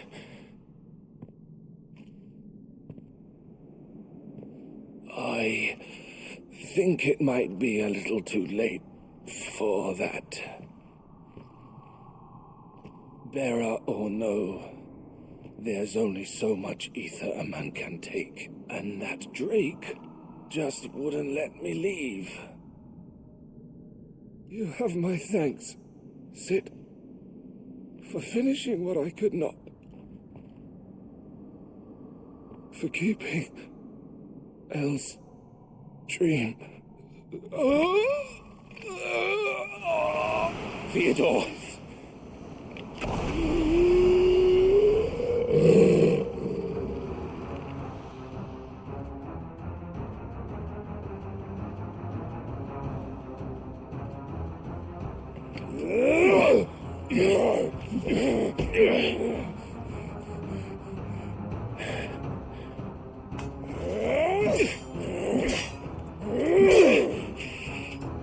Don't make me do this. Stop it, Theo!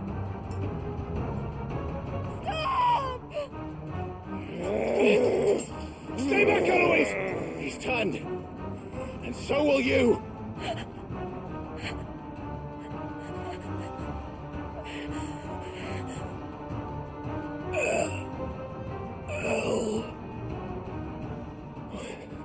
Theodore.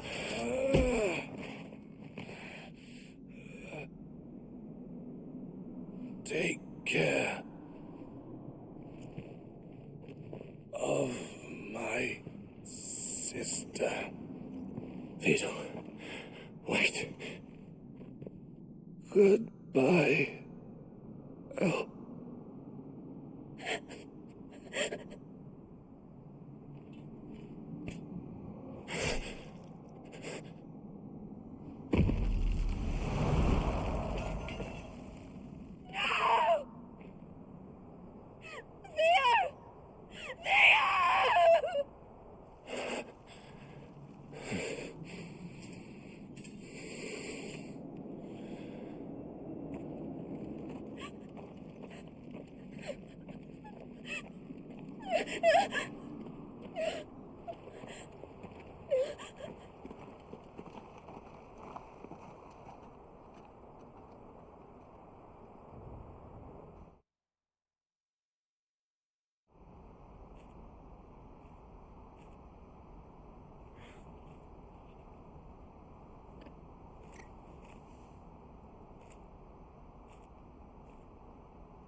Thank you, Clive. I think I'll be all right now. That was true bravery he showed. leading the dragon away from the village like that. His first instinct was always to protect people, to put others' well-being before his own. And now he's gone. Because I sent him to that place, against his will. It wasn't against his will. He was ready to do whatever it took to show you he could stand on his own, so that you would finally be free to live your own life. To live my own life? He never could come to terms with the choice I made. What exactly happened? You once told me Theo was the first bearer you ever helped.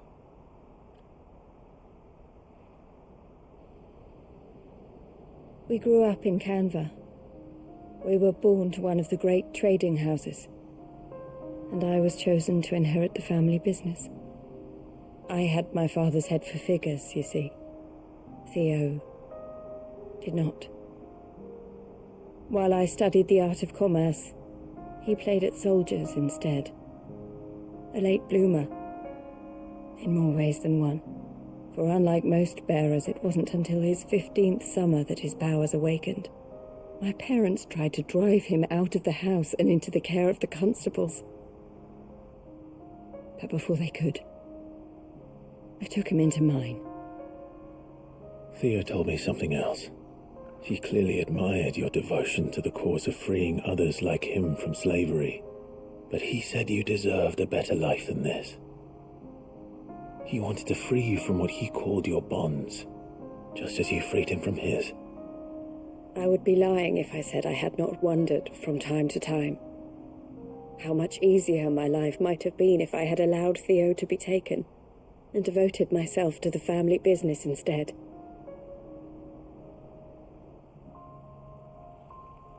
But I have never regretted the decision I made.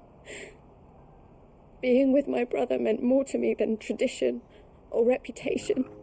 I only had to look at him to remind myself of that night and the choice I made, and the fact that I would make the same choice again in a heartbeat.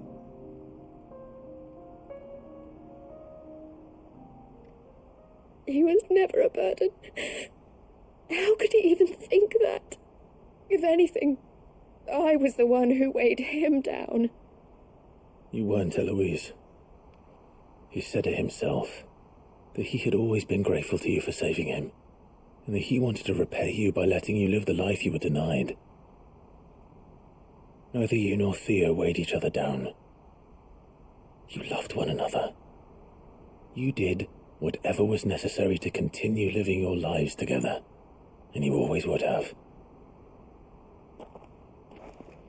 You're right. All I ever wanted, all I ever did, it was so we could be together. Oh, Theo, why did you have to...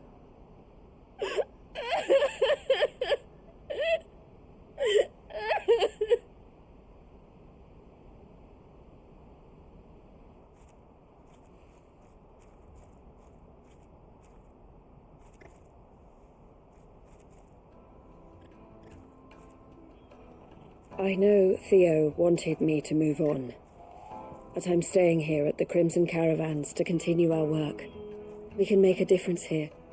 We can help people, save them. I need nothing more from life than that. So I'll carry on doing what we do, ensuring that goods, people, bearers get where they need to be, bringing smiles to people's faces just like we always have, and to Theo's, wherever he is. This is the life I have chosen, the life I will always choose. I've made a choice of my own, to continue helping you however I can, whenever you need it. Thank you, Clive. Let's go on together then, for Theodore.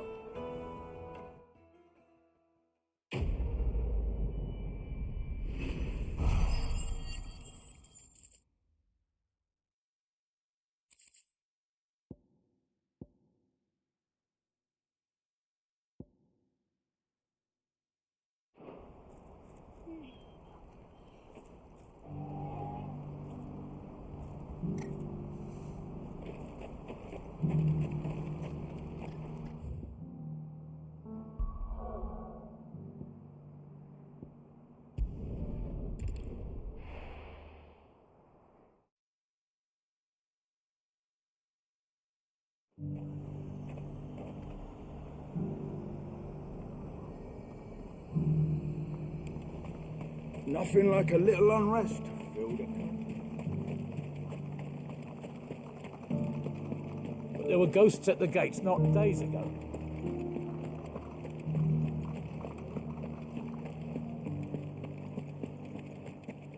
Those things I said before.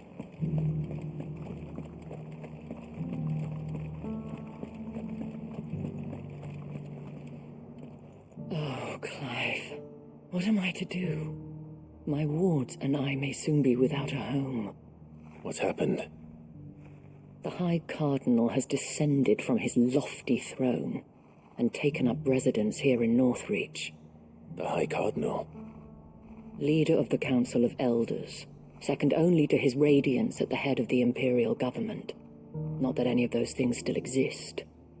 Now he goes by his noble title, the Duke of Oriflamme. And what does he want with Northreach? He wants to transform it into a military stronghold, a foundation upon which to build a new Sambrec. He's already secured the support of the various army remnants, with promises that they shall be afforded the respect they deserve in his empire. One built on the confiscated property of the people. He would rob the populace to pay for it. Believe me, I have used every means of persuasion to discourage him from this folly. But for whatever reason, he will not listen to me. What does Captain Philippe make of this? When the town was under attack, it was him the soldiers rallied around. Couldn't he use that influence again? How? By speaking out against one of the most powerful men in Sambrec. A man whose stated aim is to revive the empire Philippe's comrades swore to serve, and to improve the soldiers' lot within it. The captain can offer them a regular supply of gruel, and an occasional trip to the Vale to help them forget the terrors they face each day. The Duke offers them a vision of strength and safety. No. Any attempt to incite mutiny would cost Philippe the support of his men, if it did not cost him his life. But given the mood around town, mutiny may yet be unavoidable. The people have little appetite for further deprivation, least of all when it serves only to elevate others. Who could blame them? Clive, would you appeal to the Duke on my behalf? For your services to Northreach, you have the respect of the soldiers, and they will take you to His Eminence if you ask them. And unlike Philippe, no bonds of loyalty prevent you from speaking your mind to the man. Well, will you try? You could hardly fare any worse than I did. I'll see what I can do. Thank you, Clive. Tell me then, where will I find this Duke of Oriflamme? In the garrison? Overseeing the troops, yes. All right. Wish me luck.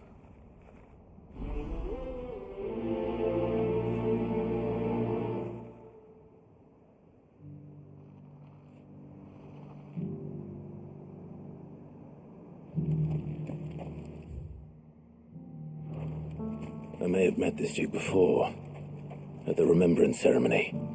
Let's hope I didn't make a strong impression.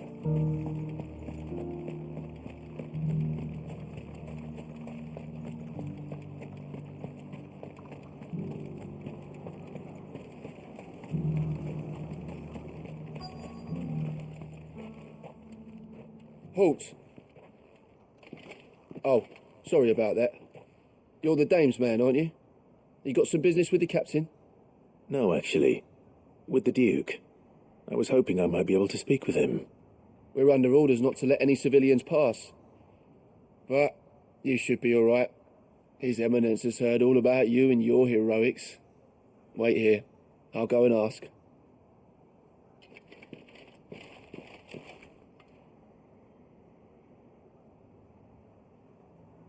So, you are the sellsword who lent his aid to the garrison. The Empire owes you a debt. and I shall see it repaid. But tell me, is it wealth that you seek, or favor? Neither, Your Eminence. I thought only to inquire about your plan to turn Northreach into a stronghold. Ah, I see. You are worried the expanded garrison will render your services redundant. Yet you needn't be.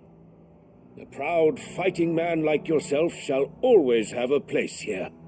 Pride of place, in fact. For too long has the contribution of the noble soldier been under-reckoned. But no more. For it is they who shall see the Holy Empire rebuilt, beginning right here in Northreach. Why here, Your Eminence? The town has been fortunate enough to escape largely unscathed from the recent troubles. Her defenses are sound, and her garrison well prepared. Which is more than can be said for Oriflamme or Twinside. The Empire wants for a capital, and I believe Northreach to be the perfect place. With Caer Norvent as her citadel. Once we have seen to the refortification of both the town and the castle, we need only build a wall around both to create a city that would be the envy of the twins. Plans are already underway for the construction. Soon enough, these thralls shall learn that they are no match for the might of Sanbreque. I fear you underestimate how dangerous these creatures are, Your Eminence. Should they return in force, you will need all the people of Northreach to come together in defense of the town. Something they may be loath to do if they've been deprived of their worldly goods. The people will do as their leaders command. If Sanbreque is to be rebuilt, she will require a functioning government. One whose authority is beyond question. That is why this levy is necessary, so that any man who wishes to join the army might do so and be fed, outfitted, and paid as befits a defender of the Empire. And yet there are those who persist in peddling the treasonous lie that I seek to steal from the people and drive them from their homes. I suspect they're afraid of losing what little they have left. Precisely. The common folk have little and less, and you mean to deprive them of even that. You would sow the seeds of your new empire in your own salted earth. Sabine, we have discussed this. Yes, and I told you then how putting the empire before her citizens would lead only to revolt. Without an empire, there are no citizens. And in yours, there will be only beggars. Is that what Griga wills for her people? Do not take her name in vain, Sabine. I'll come back later. The citizens revolt. I wonder what the people really think of the Duke's plan. It wouldn't hurt to ask them, I suppose. Let's begin with those on the other side of the wall. Sabine, you are embarrassing me. As long as you remain, the veil will...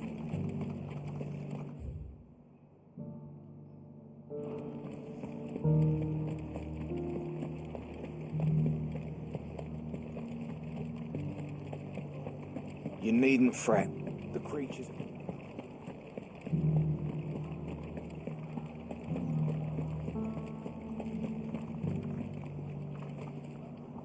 All right there. What is it you're after, sir? Just your opinion, actually. I wondered what you thought of the Duke of Oriflamme. Oh, him. Not much. None of us traders do. It's thanks to nobles like him that we had to set up shop this side of the wall in the first place. Couldn't have the rabble getting any closer to the holy capital, could they? And now he's trying to drive us out completely, threatening to take everything we got from us if we don't clear off. If the dame said she wanted him run out of town, I'd be straight through that checkpoint, tar bucket in hand.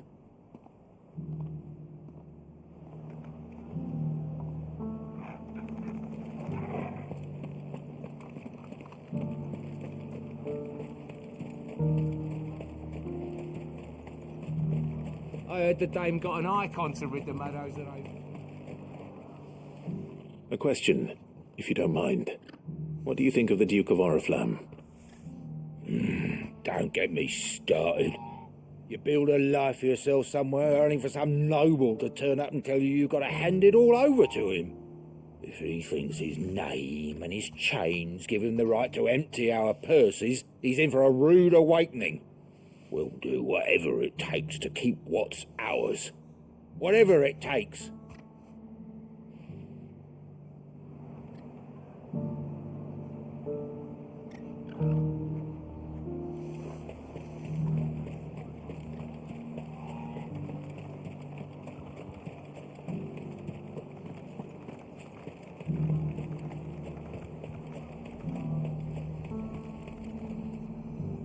I've been hearing a lot of talk about a certain duke.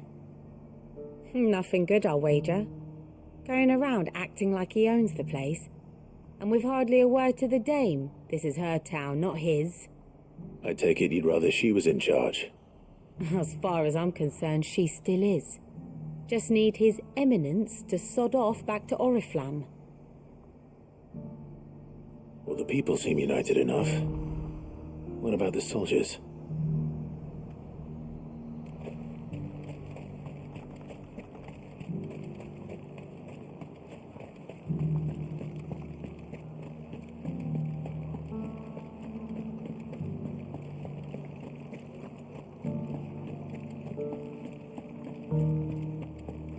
those things I said before.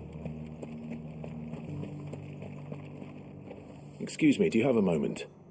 I wondered if you'd mind sharing your thoughts on the Duke of Oriflamme. Well, he's made a lot of enemies coming in the way he did. I mean, look around us. You can see the state the realm's in. The traders might not like having the screws put on them, but if they volunteered a few more of their hard-earned gil before things got bad, maybe they wouldn't have to. I think the Duke's got a point when he says rebuilding the Empire's the best way of making sure we're all protected. And if that means people who don't know one end of a sword from another have to make way for those who do, well, that's just how it goes.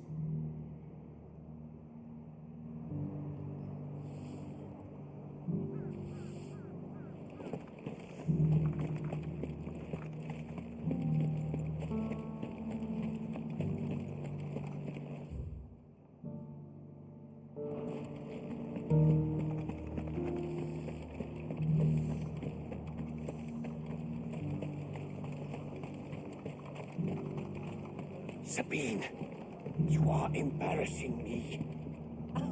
I hear the Duke of Oriflamme plans to turn this town into some sort of fortress. Do you think that's a good idea? It's not for me to say. All I know is that unless the Emperor orders me otherwise, His Eminence's word is law. Look, no one likes all these taxes and tariffs, but empires don't come for free. Once Sanbreque is back on her feet, we'll all reap the benefits.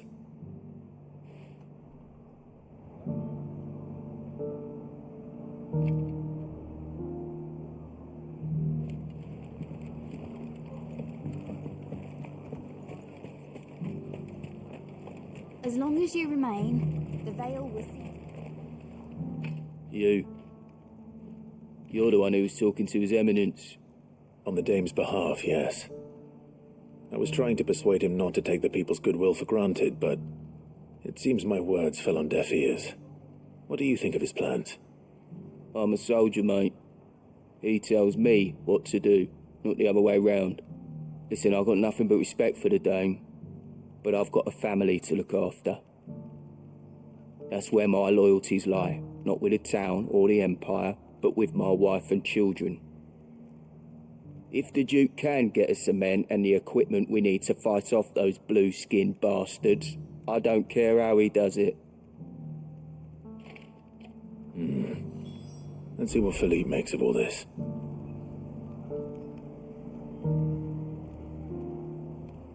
I left everything in the capital.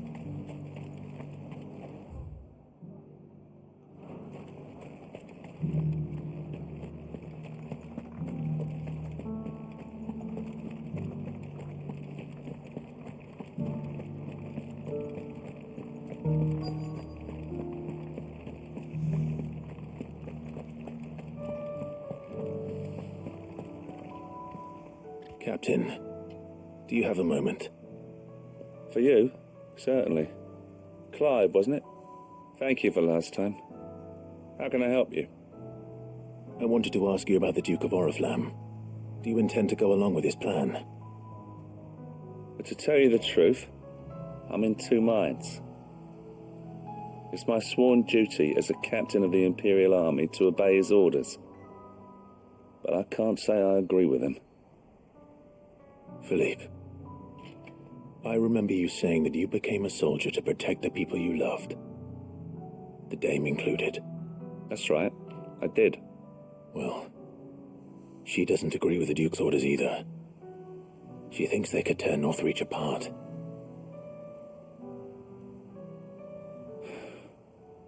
And she's probably right. Thank you, Clive. I know what I need to do now. Protecting the people I love is what matters. Doesn't matter how. Well, duty calls, so I better go. Thanks again.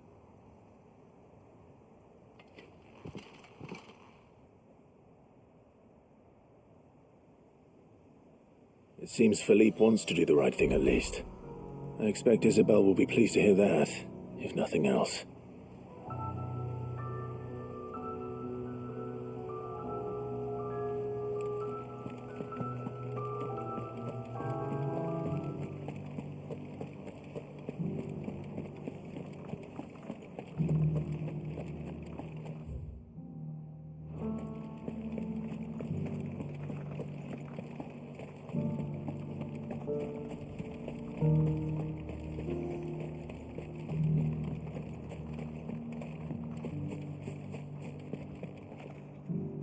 Ah, Clive.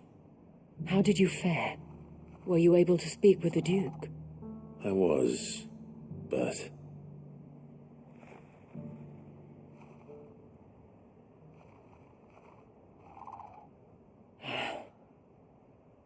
So Northreach is to be a fortress after all. Well, it will certainly help to hold back the thralls. There's no denying that. Though I doubt it will come as much consolation to the townspeople whose worldly goods are confiscated to pay for it. They deserve to be heard, Clive. To have a say in this new empire the Duke means to build. Sadly, His Eminence values their obedience more than their opinions, and hopes to reassert the authority of the state. I fear he sees the people as mere pawns on his chessboard to be sacrificed for the greater good. Needless to say, they themselves are of a different opinion, and would rather their destinies were in your hands. The soldiers, meanwhile, are content to follow their orders. And not just because of the Duke's rank, but because of his vision. I thought as much. Had I sworn to protect Sanbreque, I dare say I too would want nothing more than to see it rise from the ashes. Thank you for trying. But the battle is lost. I don't know about that. What happened to your uniform? I handed it in, along with my resignation. Told the lads I wished them well, but that I owe it to those I love to call it a day. But why? Because I realize what really matters to me. Not following some nobleman's orders for the sake of it, but protecting what I care about. Protecting Northreach. I honestly don't know when those monsters will return, but I'm certain they're not finished with us yet. And when they do come back, we need to be ready for them. We need to stand together, all of us. And with you to lead us, milady, I reckon we can do it. It was you who finally convinced me, Clive. There's no point following orders if they go against everything you believe. Indeed. All of us, standing together. That has always been Northreach's best hope, and one which still lies within our grasp. We have only to turn our attentions to the true enemy. Thank you, Philippe, for showing me what I must do. Anything for you, milady. Speaking of standing together, would you mind if I borrowed a few of the lads from the Vale to help keep watch around the town? I fear His Eminence has loftier tasks in mind for the guard. Not at all. Be my guest. Wouldn't be the first time.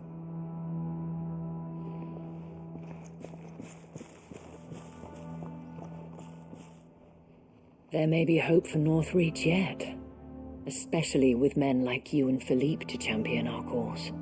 I, for my part, shall continue to work upon the Duke, in the stubborn belief that I might still tempt him into joining hands.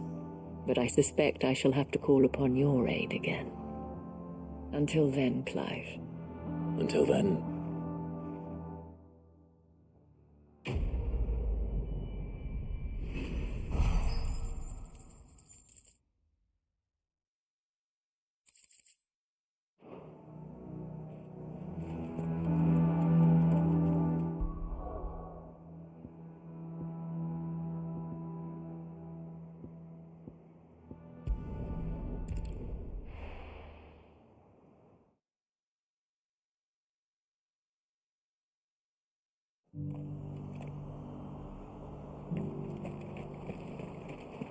Doris should be somewhere nearby.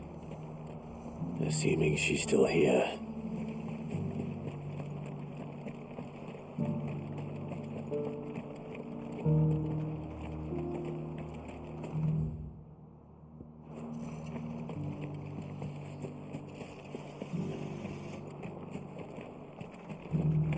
It doesn't still hurt, does it?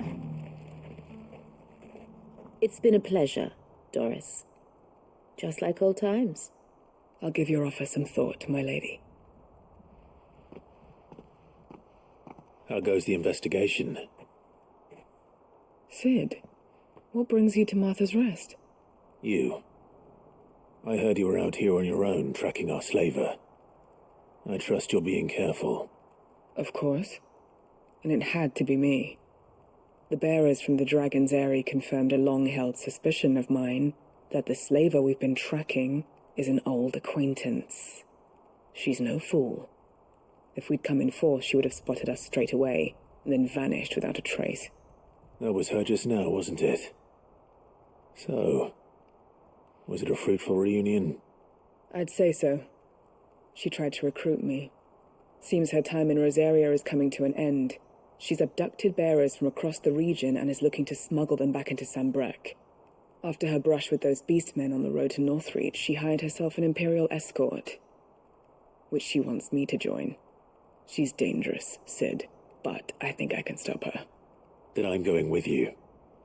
I'll take care of the escort. You can see the bearers to safety. Where are they? The Baum Archers, soon to break camp. You go on ahead. I'll follow once I've sent word back to the hideaway.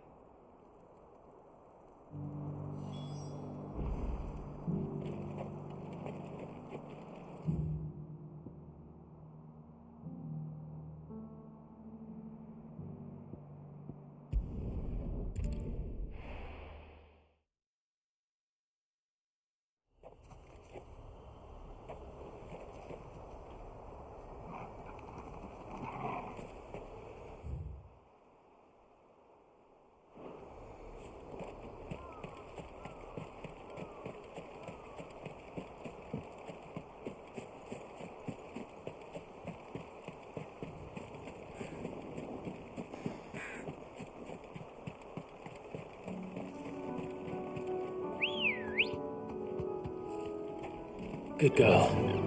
Fly, Ambrosia.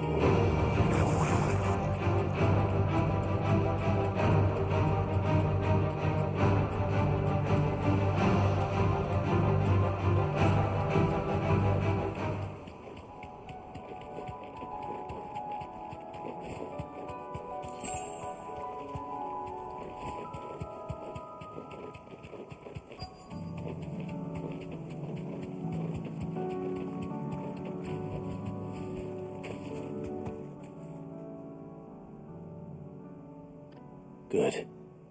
They haven't broken camp yet. How did Doris come to know a slaver, I wonder?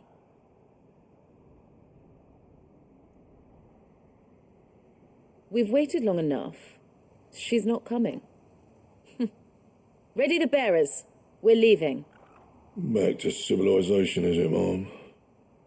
With all haste, lest any of you lackwits start talking like these feckless bumpkins. I presume your men are ready. We've suffered too many delays as it is. Any more, and I'll be docking your pay. Yes, Mom. Oh, but before you go, it appears we have company. kill him. You're welcome to try.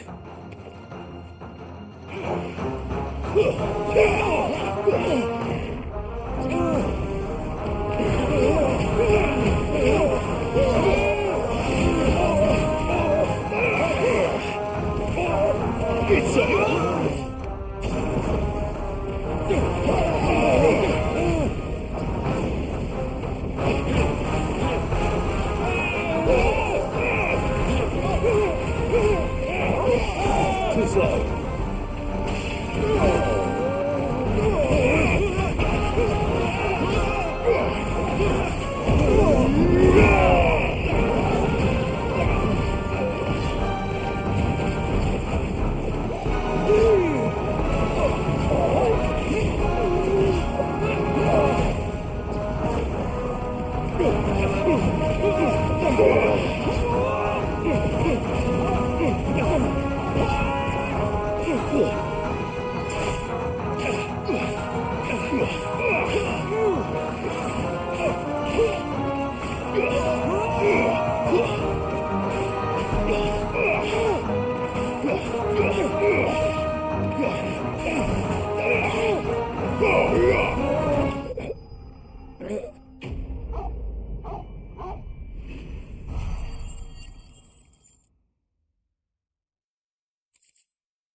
So much for your escort. You'll forgive me for not avenging my men. I'm not the swordswoman I used to be. I surrender. Do with me as you wish, Sid the Outlaw. Sid! Ah, Doris.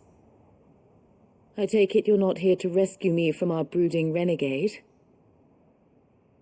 You know, I always wondered where you'd vanished to.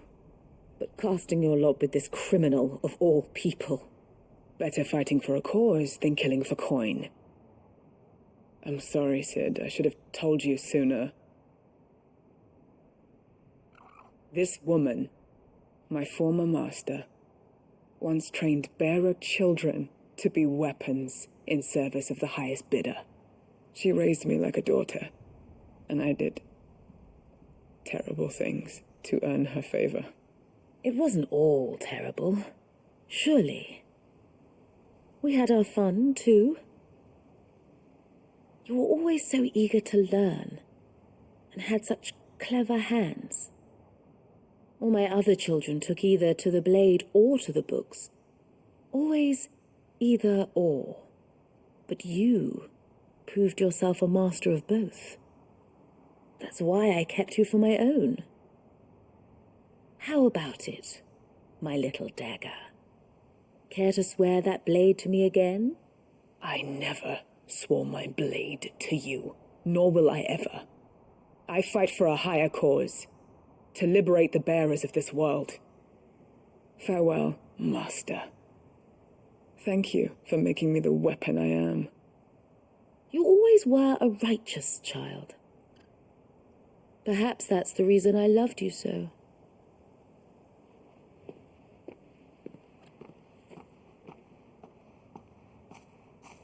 What do you want to do with her? I am not the killer she wanted me to be. Not anymore. And she no longer has friends in high places. The Dame does, though. Her connections at the Imperial Court will see that justice is done. All right. If you're certain. I am. And thank you for everything. Now, I better let these bearers know that they're safe.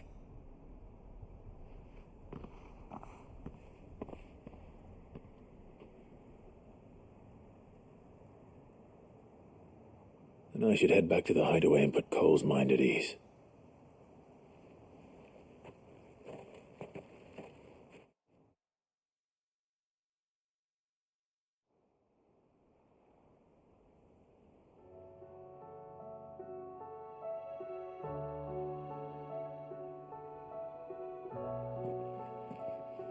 Welcome back, Sid.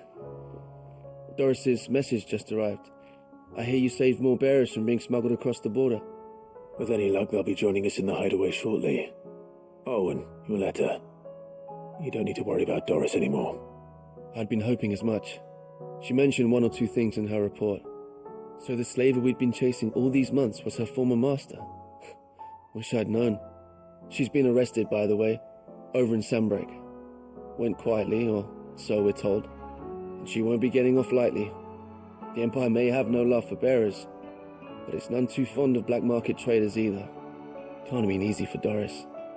I'm sure it wasn't. But don't worry. She'll be alright. I hope so. Suppose you should know, eh? You had quite the past yourself before you came here, or so I understand. Anyway, thanks again, Sid. The Cursebreakers would be lost without Doris. And you, of course. Keep up the good work, Cole.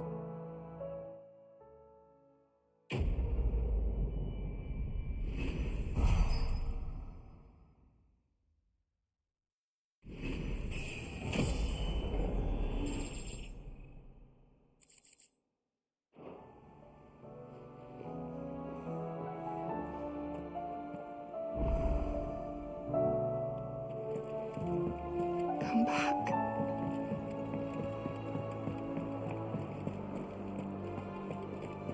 Oh, don't tell me we've run out of papio nuts and all. Thin these days.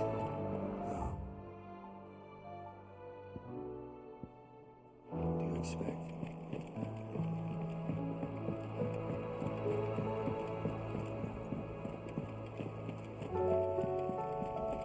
Covered in nicks and lumps, the lot.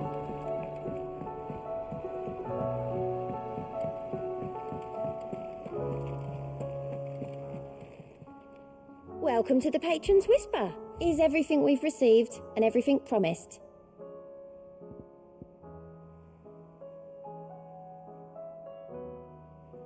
All done? Clive! Anything catch your eye?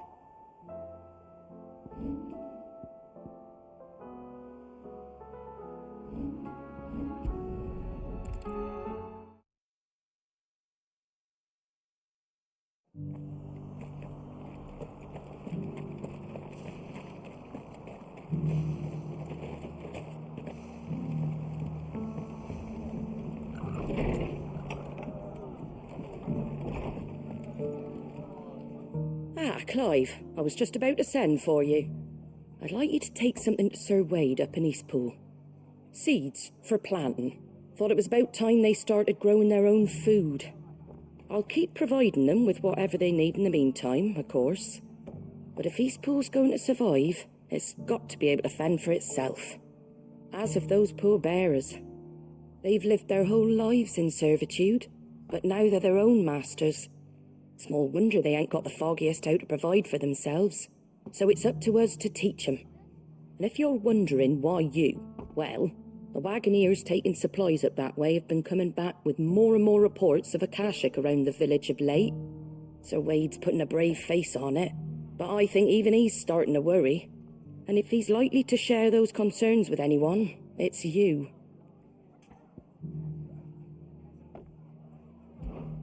All right. Thanks. Wouldn't ask if I didn't have to. There. That should be enough to keep him in Gazal Greens for a few years at least. Gazal Greens. Not the most mouth-watering crop, I'll admit. But they're hardy, they grow fast, and they fill a hole. Better that than something that'll wither away at first frost. And chocobos love 'em too, which is no small thing. When I say all of us need to pull together to get Eastpool back on its feet, I mean all of us. They ain't exactly succulent, but cook 'em right and they're just about bearable. I'll take your word for it. Anyway, Sir Wade'll know what to do with them.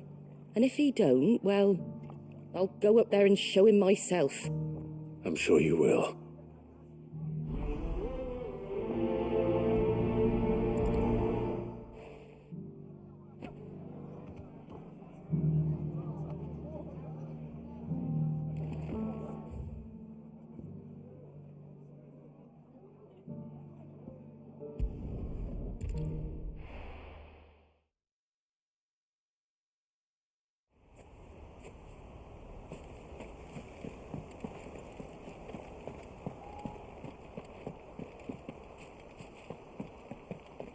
heard the Guardian saying we're supposed to grow.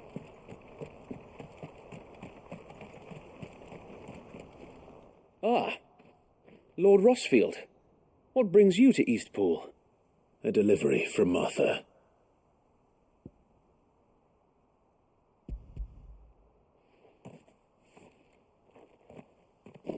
These are Gizal green seeds. Martha's keen to cut the apron strings, then, is she? I jest, of course.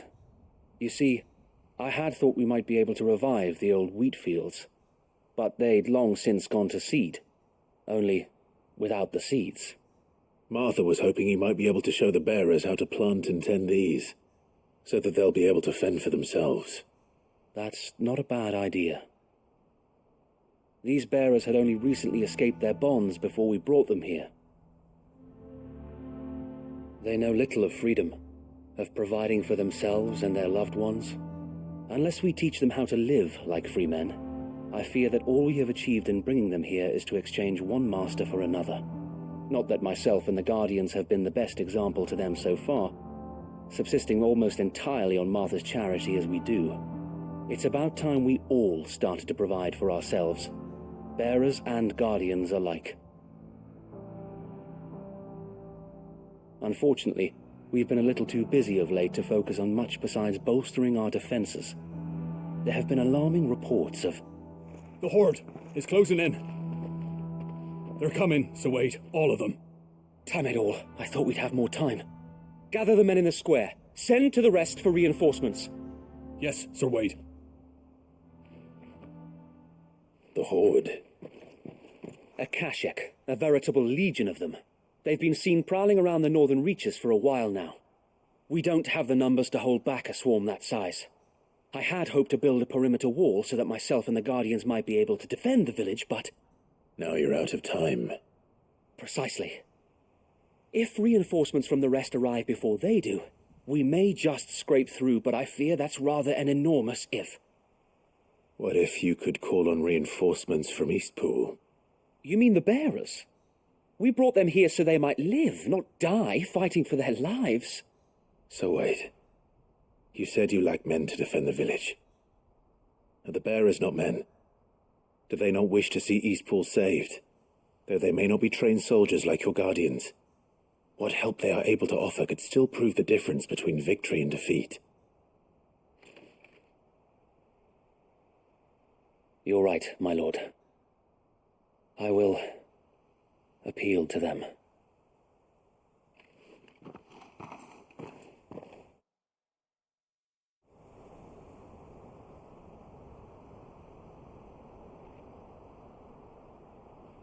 My friends, I humbly beg your aid.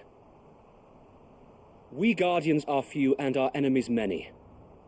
But I swear we can defeat them with you at our side. You would send us to the slaughter, to serve as bait for those fiends so that you and your men might be spared. And to think we trusted you. Say what you will, the home is not worth dying for. But it is worth fighting for. Sir Wade fights to give you lot a chance. Just like I do. Just like Sid does. We all wanted to give you a home where you could be free. And you got one, didn't you? This place, Eastpool. This is your village. Your home. And if you don't fight to protect what's yours, you'll lose it. You know I'm right. This world wants to take everything from you. Everything. Your homes, your freedom, your very lives. So then, are you going to stand by and let that happen to you? Are you going to accept fate like good little Bran did and die, having never stood up for yourselves? Or will you fight like free men and women?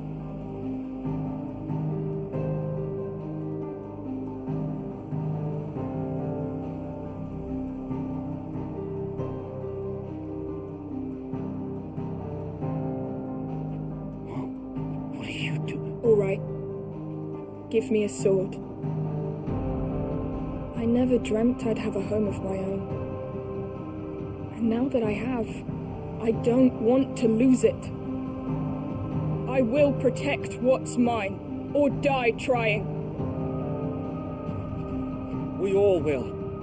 Free men and women, fighting together.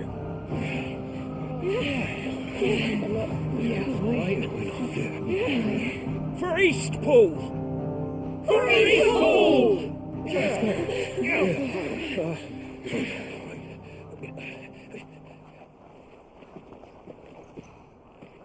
Thank you, Martha. Don't mention it. Just promise me one thing. That you'll show them how freeborn fight. Gladly.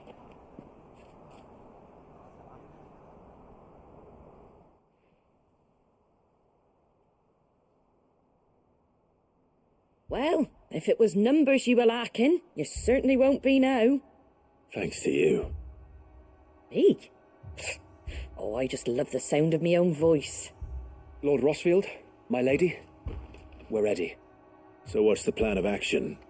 We'll divide our forces into several small detachments, each made up of guardians, bearers, and guards from the rest. These will position themselves at strategic points around the village. Upon engaging with the Akashic, each detachment will keep the creatures occupied as best they can, steadily retreating all the while. You're going to lure them into the village? I am.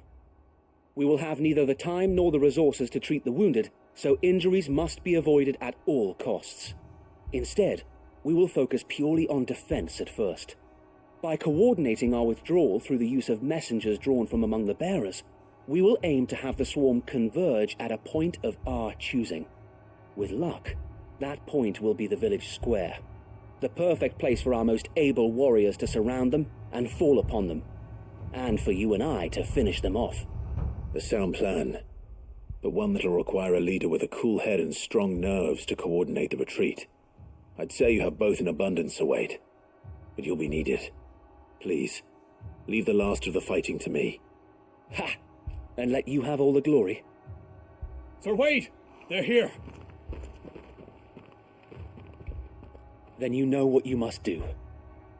We work together, everyone playing their part, each shielding the other that no man might fall, that Eastpool might live on. For Rosaria! For Rosaria! We've no time to argue, my lord. I'll do as you ask.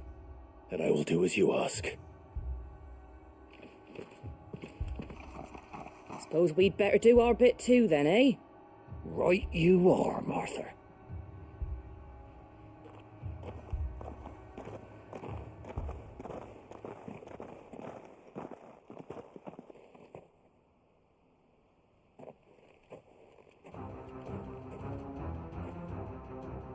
The calm before the storm.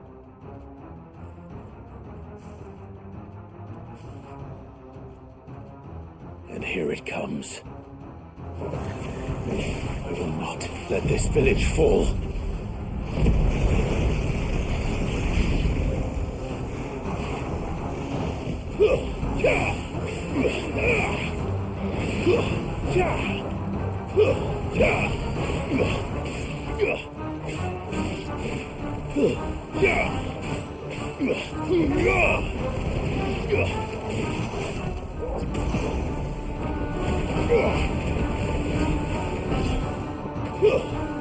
Stay down!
Looks like that's the last of them. Lord Rossfield! Change of plan! What is it? Owl from the rest. An Akashic Curl's been sighted on Rhiannon's ride and is headed in their direction. Well, the better half of her guard is here. So wait, how many Akashic remain in Eastpool? Hard to say. My men are still facing some resistance, but I think the worst is behind us. I could order a detachment or two to fall back and... No. Let them finish the job. You stay here too, Sir Wade. Your men need you. I'll go after the Curl. Join me only when Eastpool is won. If you're sure, my lord. May the Founder protect you.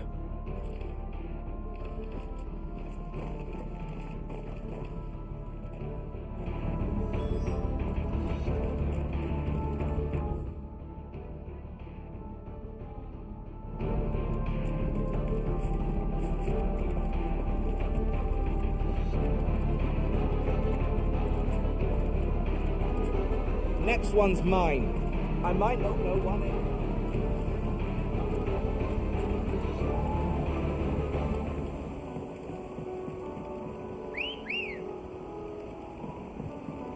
Ready, girl?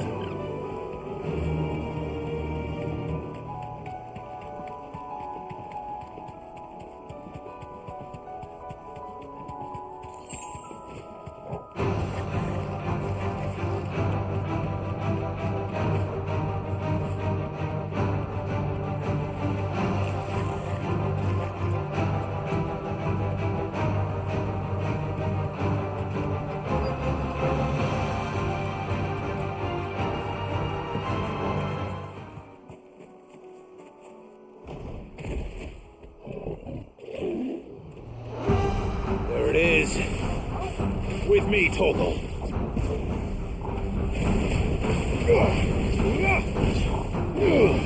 Too slow.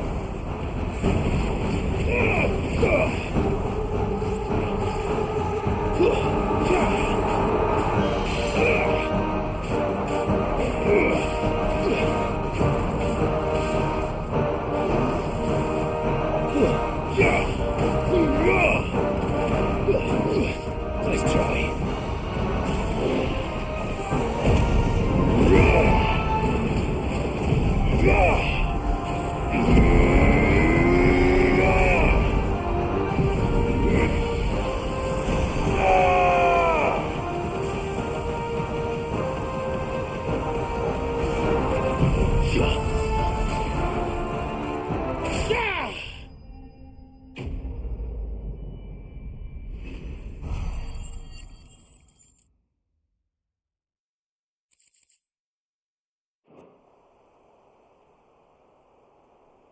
All right.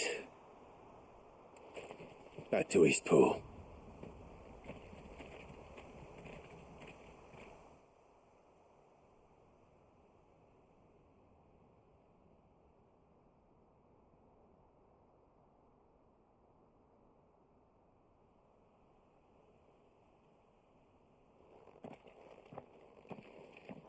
Lord Rossfield, the Curl, is it? It's dead. Thank the Founder for that. And for you, my lord. We were able to eradicate the rest of the Horde. I have guardians posted around the village to keep watch for further attacks, but all seems quiet for now. I hesitate to say it, but I think it might be over. I think it might.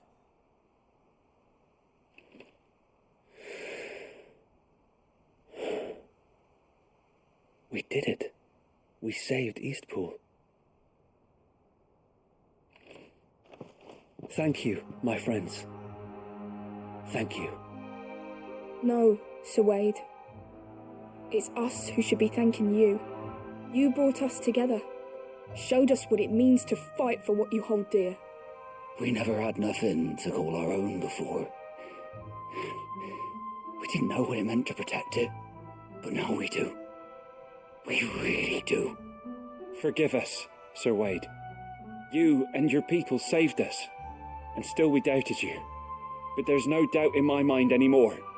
We're free men now, so we have to start acting like it. We have to fight to protect what's ours, to protect Eastpool. And we shall. We all shall. Together. This is our home. And if anyone or anything tries to take it away, they'll have us to answer to. Come on then. Let's get to work. This village isn't going to rebuild itself.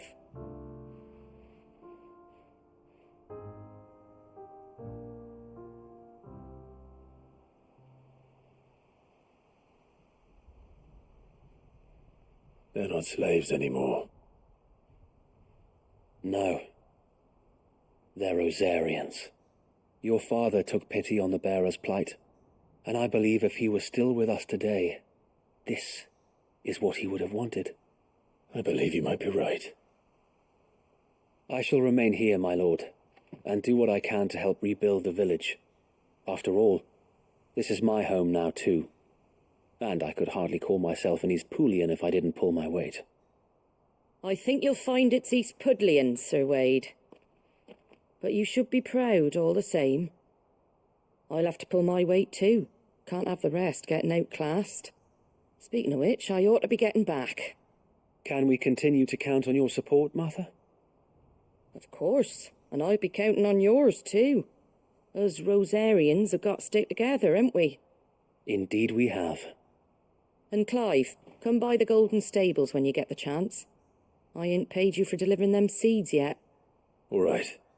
I will.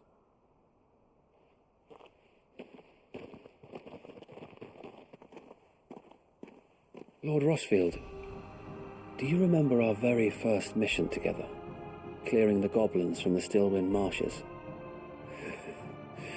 How could I forget?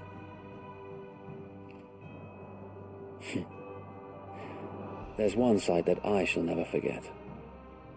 You, facing off against that giant Morble.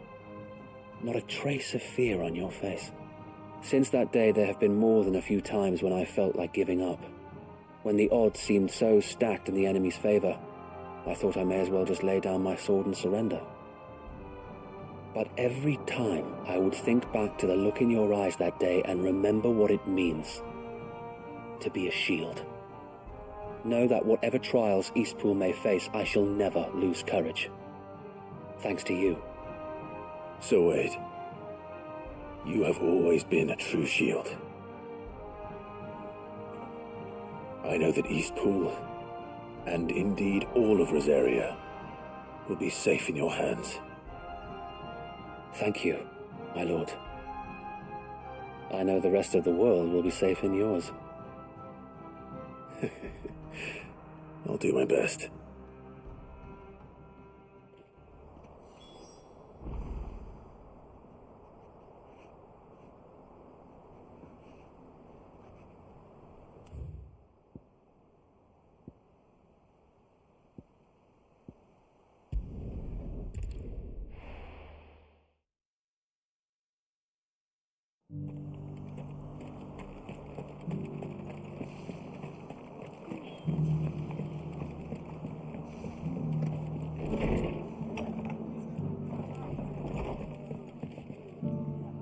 The hero returns.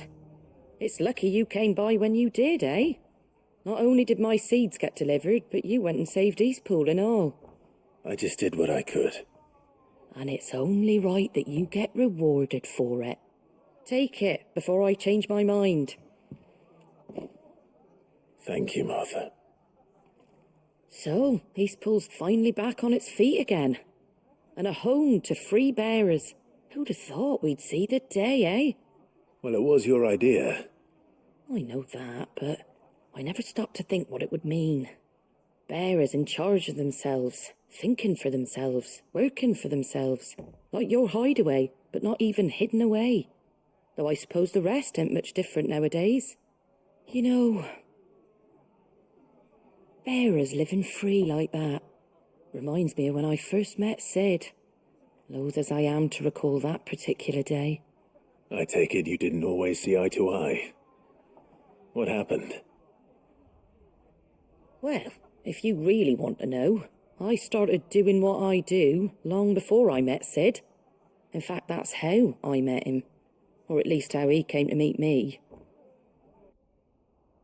He showed up at the stables one day, asking questions about who'd been buying up bearers. Founder knows what he thought I was doing with them. Running a hunt, poking around in their innards. Something awful anyway. Me, I thought he was a new constable. Thought the game was up. But somehow we both managed to work out what each other was about. And before I knew it, the cheeky arse was rattling on at me about how I was doing it all wrong. After all my hard work. Told me I was giving them relief but not freedom. That my bearers were still dying as slaves. Got right under my skin it did. Told him if he didn't like it, he could bugger off and report me to the garrison. And do you know what he did? He smiled. And then he laughed. And then I did the same. We made a pact that day, that whenever one of us was in need, the other would always be there for him. And you were? Well, we both wanted the same thing, to make life better for bearers. Just like your dad. Do you know I was born right around the time Elwyn became Archduke? Growing up, I saw how he tried to change things. He certainly didn't lack for ambition, that one. Indeed. But the loftier one's ambitions, the harder they are to achieve. Which is why those of us who follow in their footsteps need to finish what people like Sid and my father started. Suppose you're right, aye. And if we don't manage it, there's always them who come after us. Good thing we've got a few half-decent sorts waiting in the wings, eh? It's almost enough to give you a little bit of hope. Just a little. Anyway, enough nattering. Better get back to work. Let's see about making everyone some dinner, shall we? The least the folks who saved Eastpool deserve is a hot meal. And you and me ain't gonna save the world on an empty stomach neither. That sounds like a wonderful idea.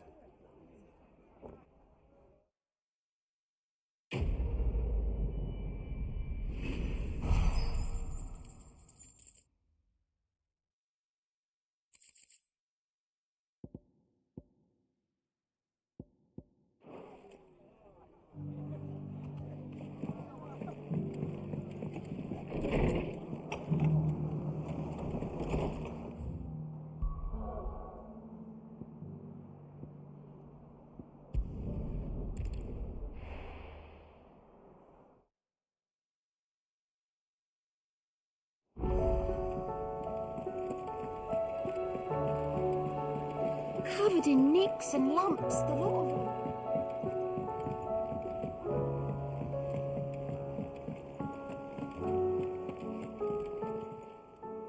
How may I help you today, Clive? Come to claim your just desserts? Here you are. Best of luck out there, Sid.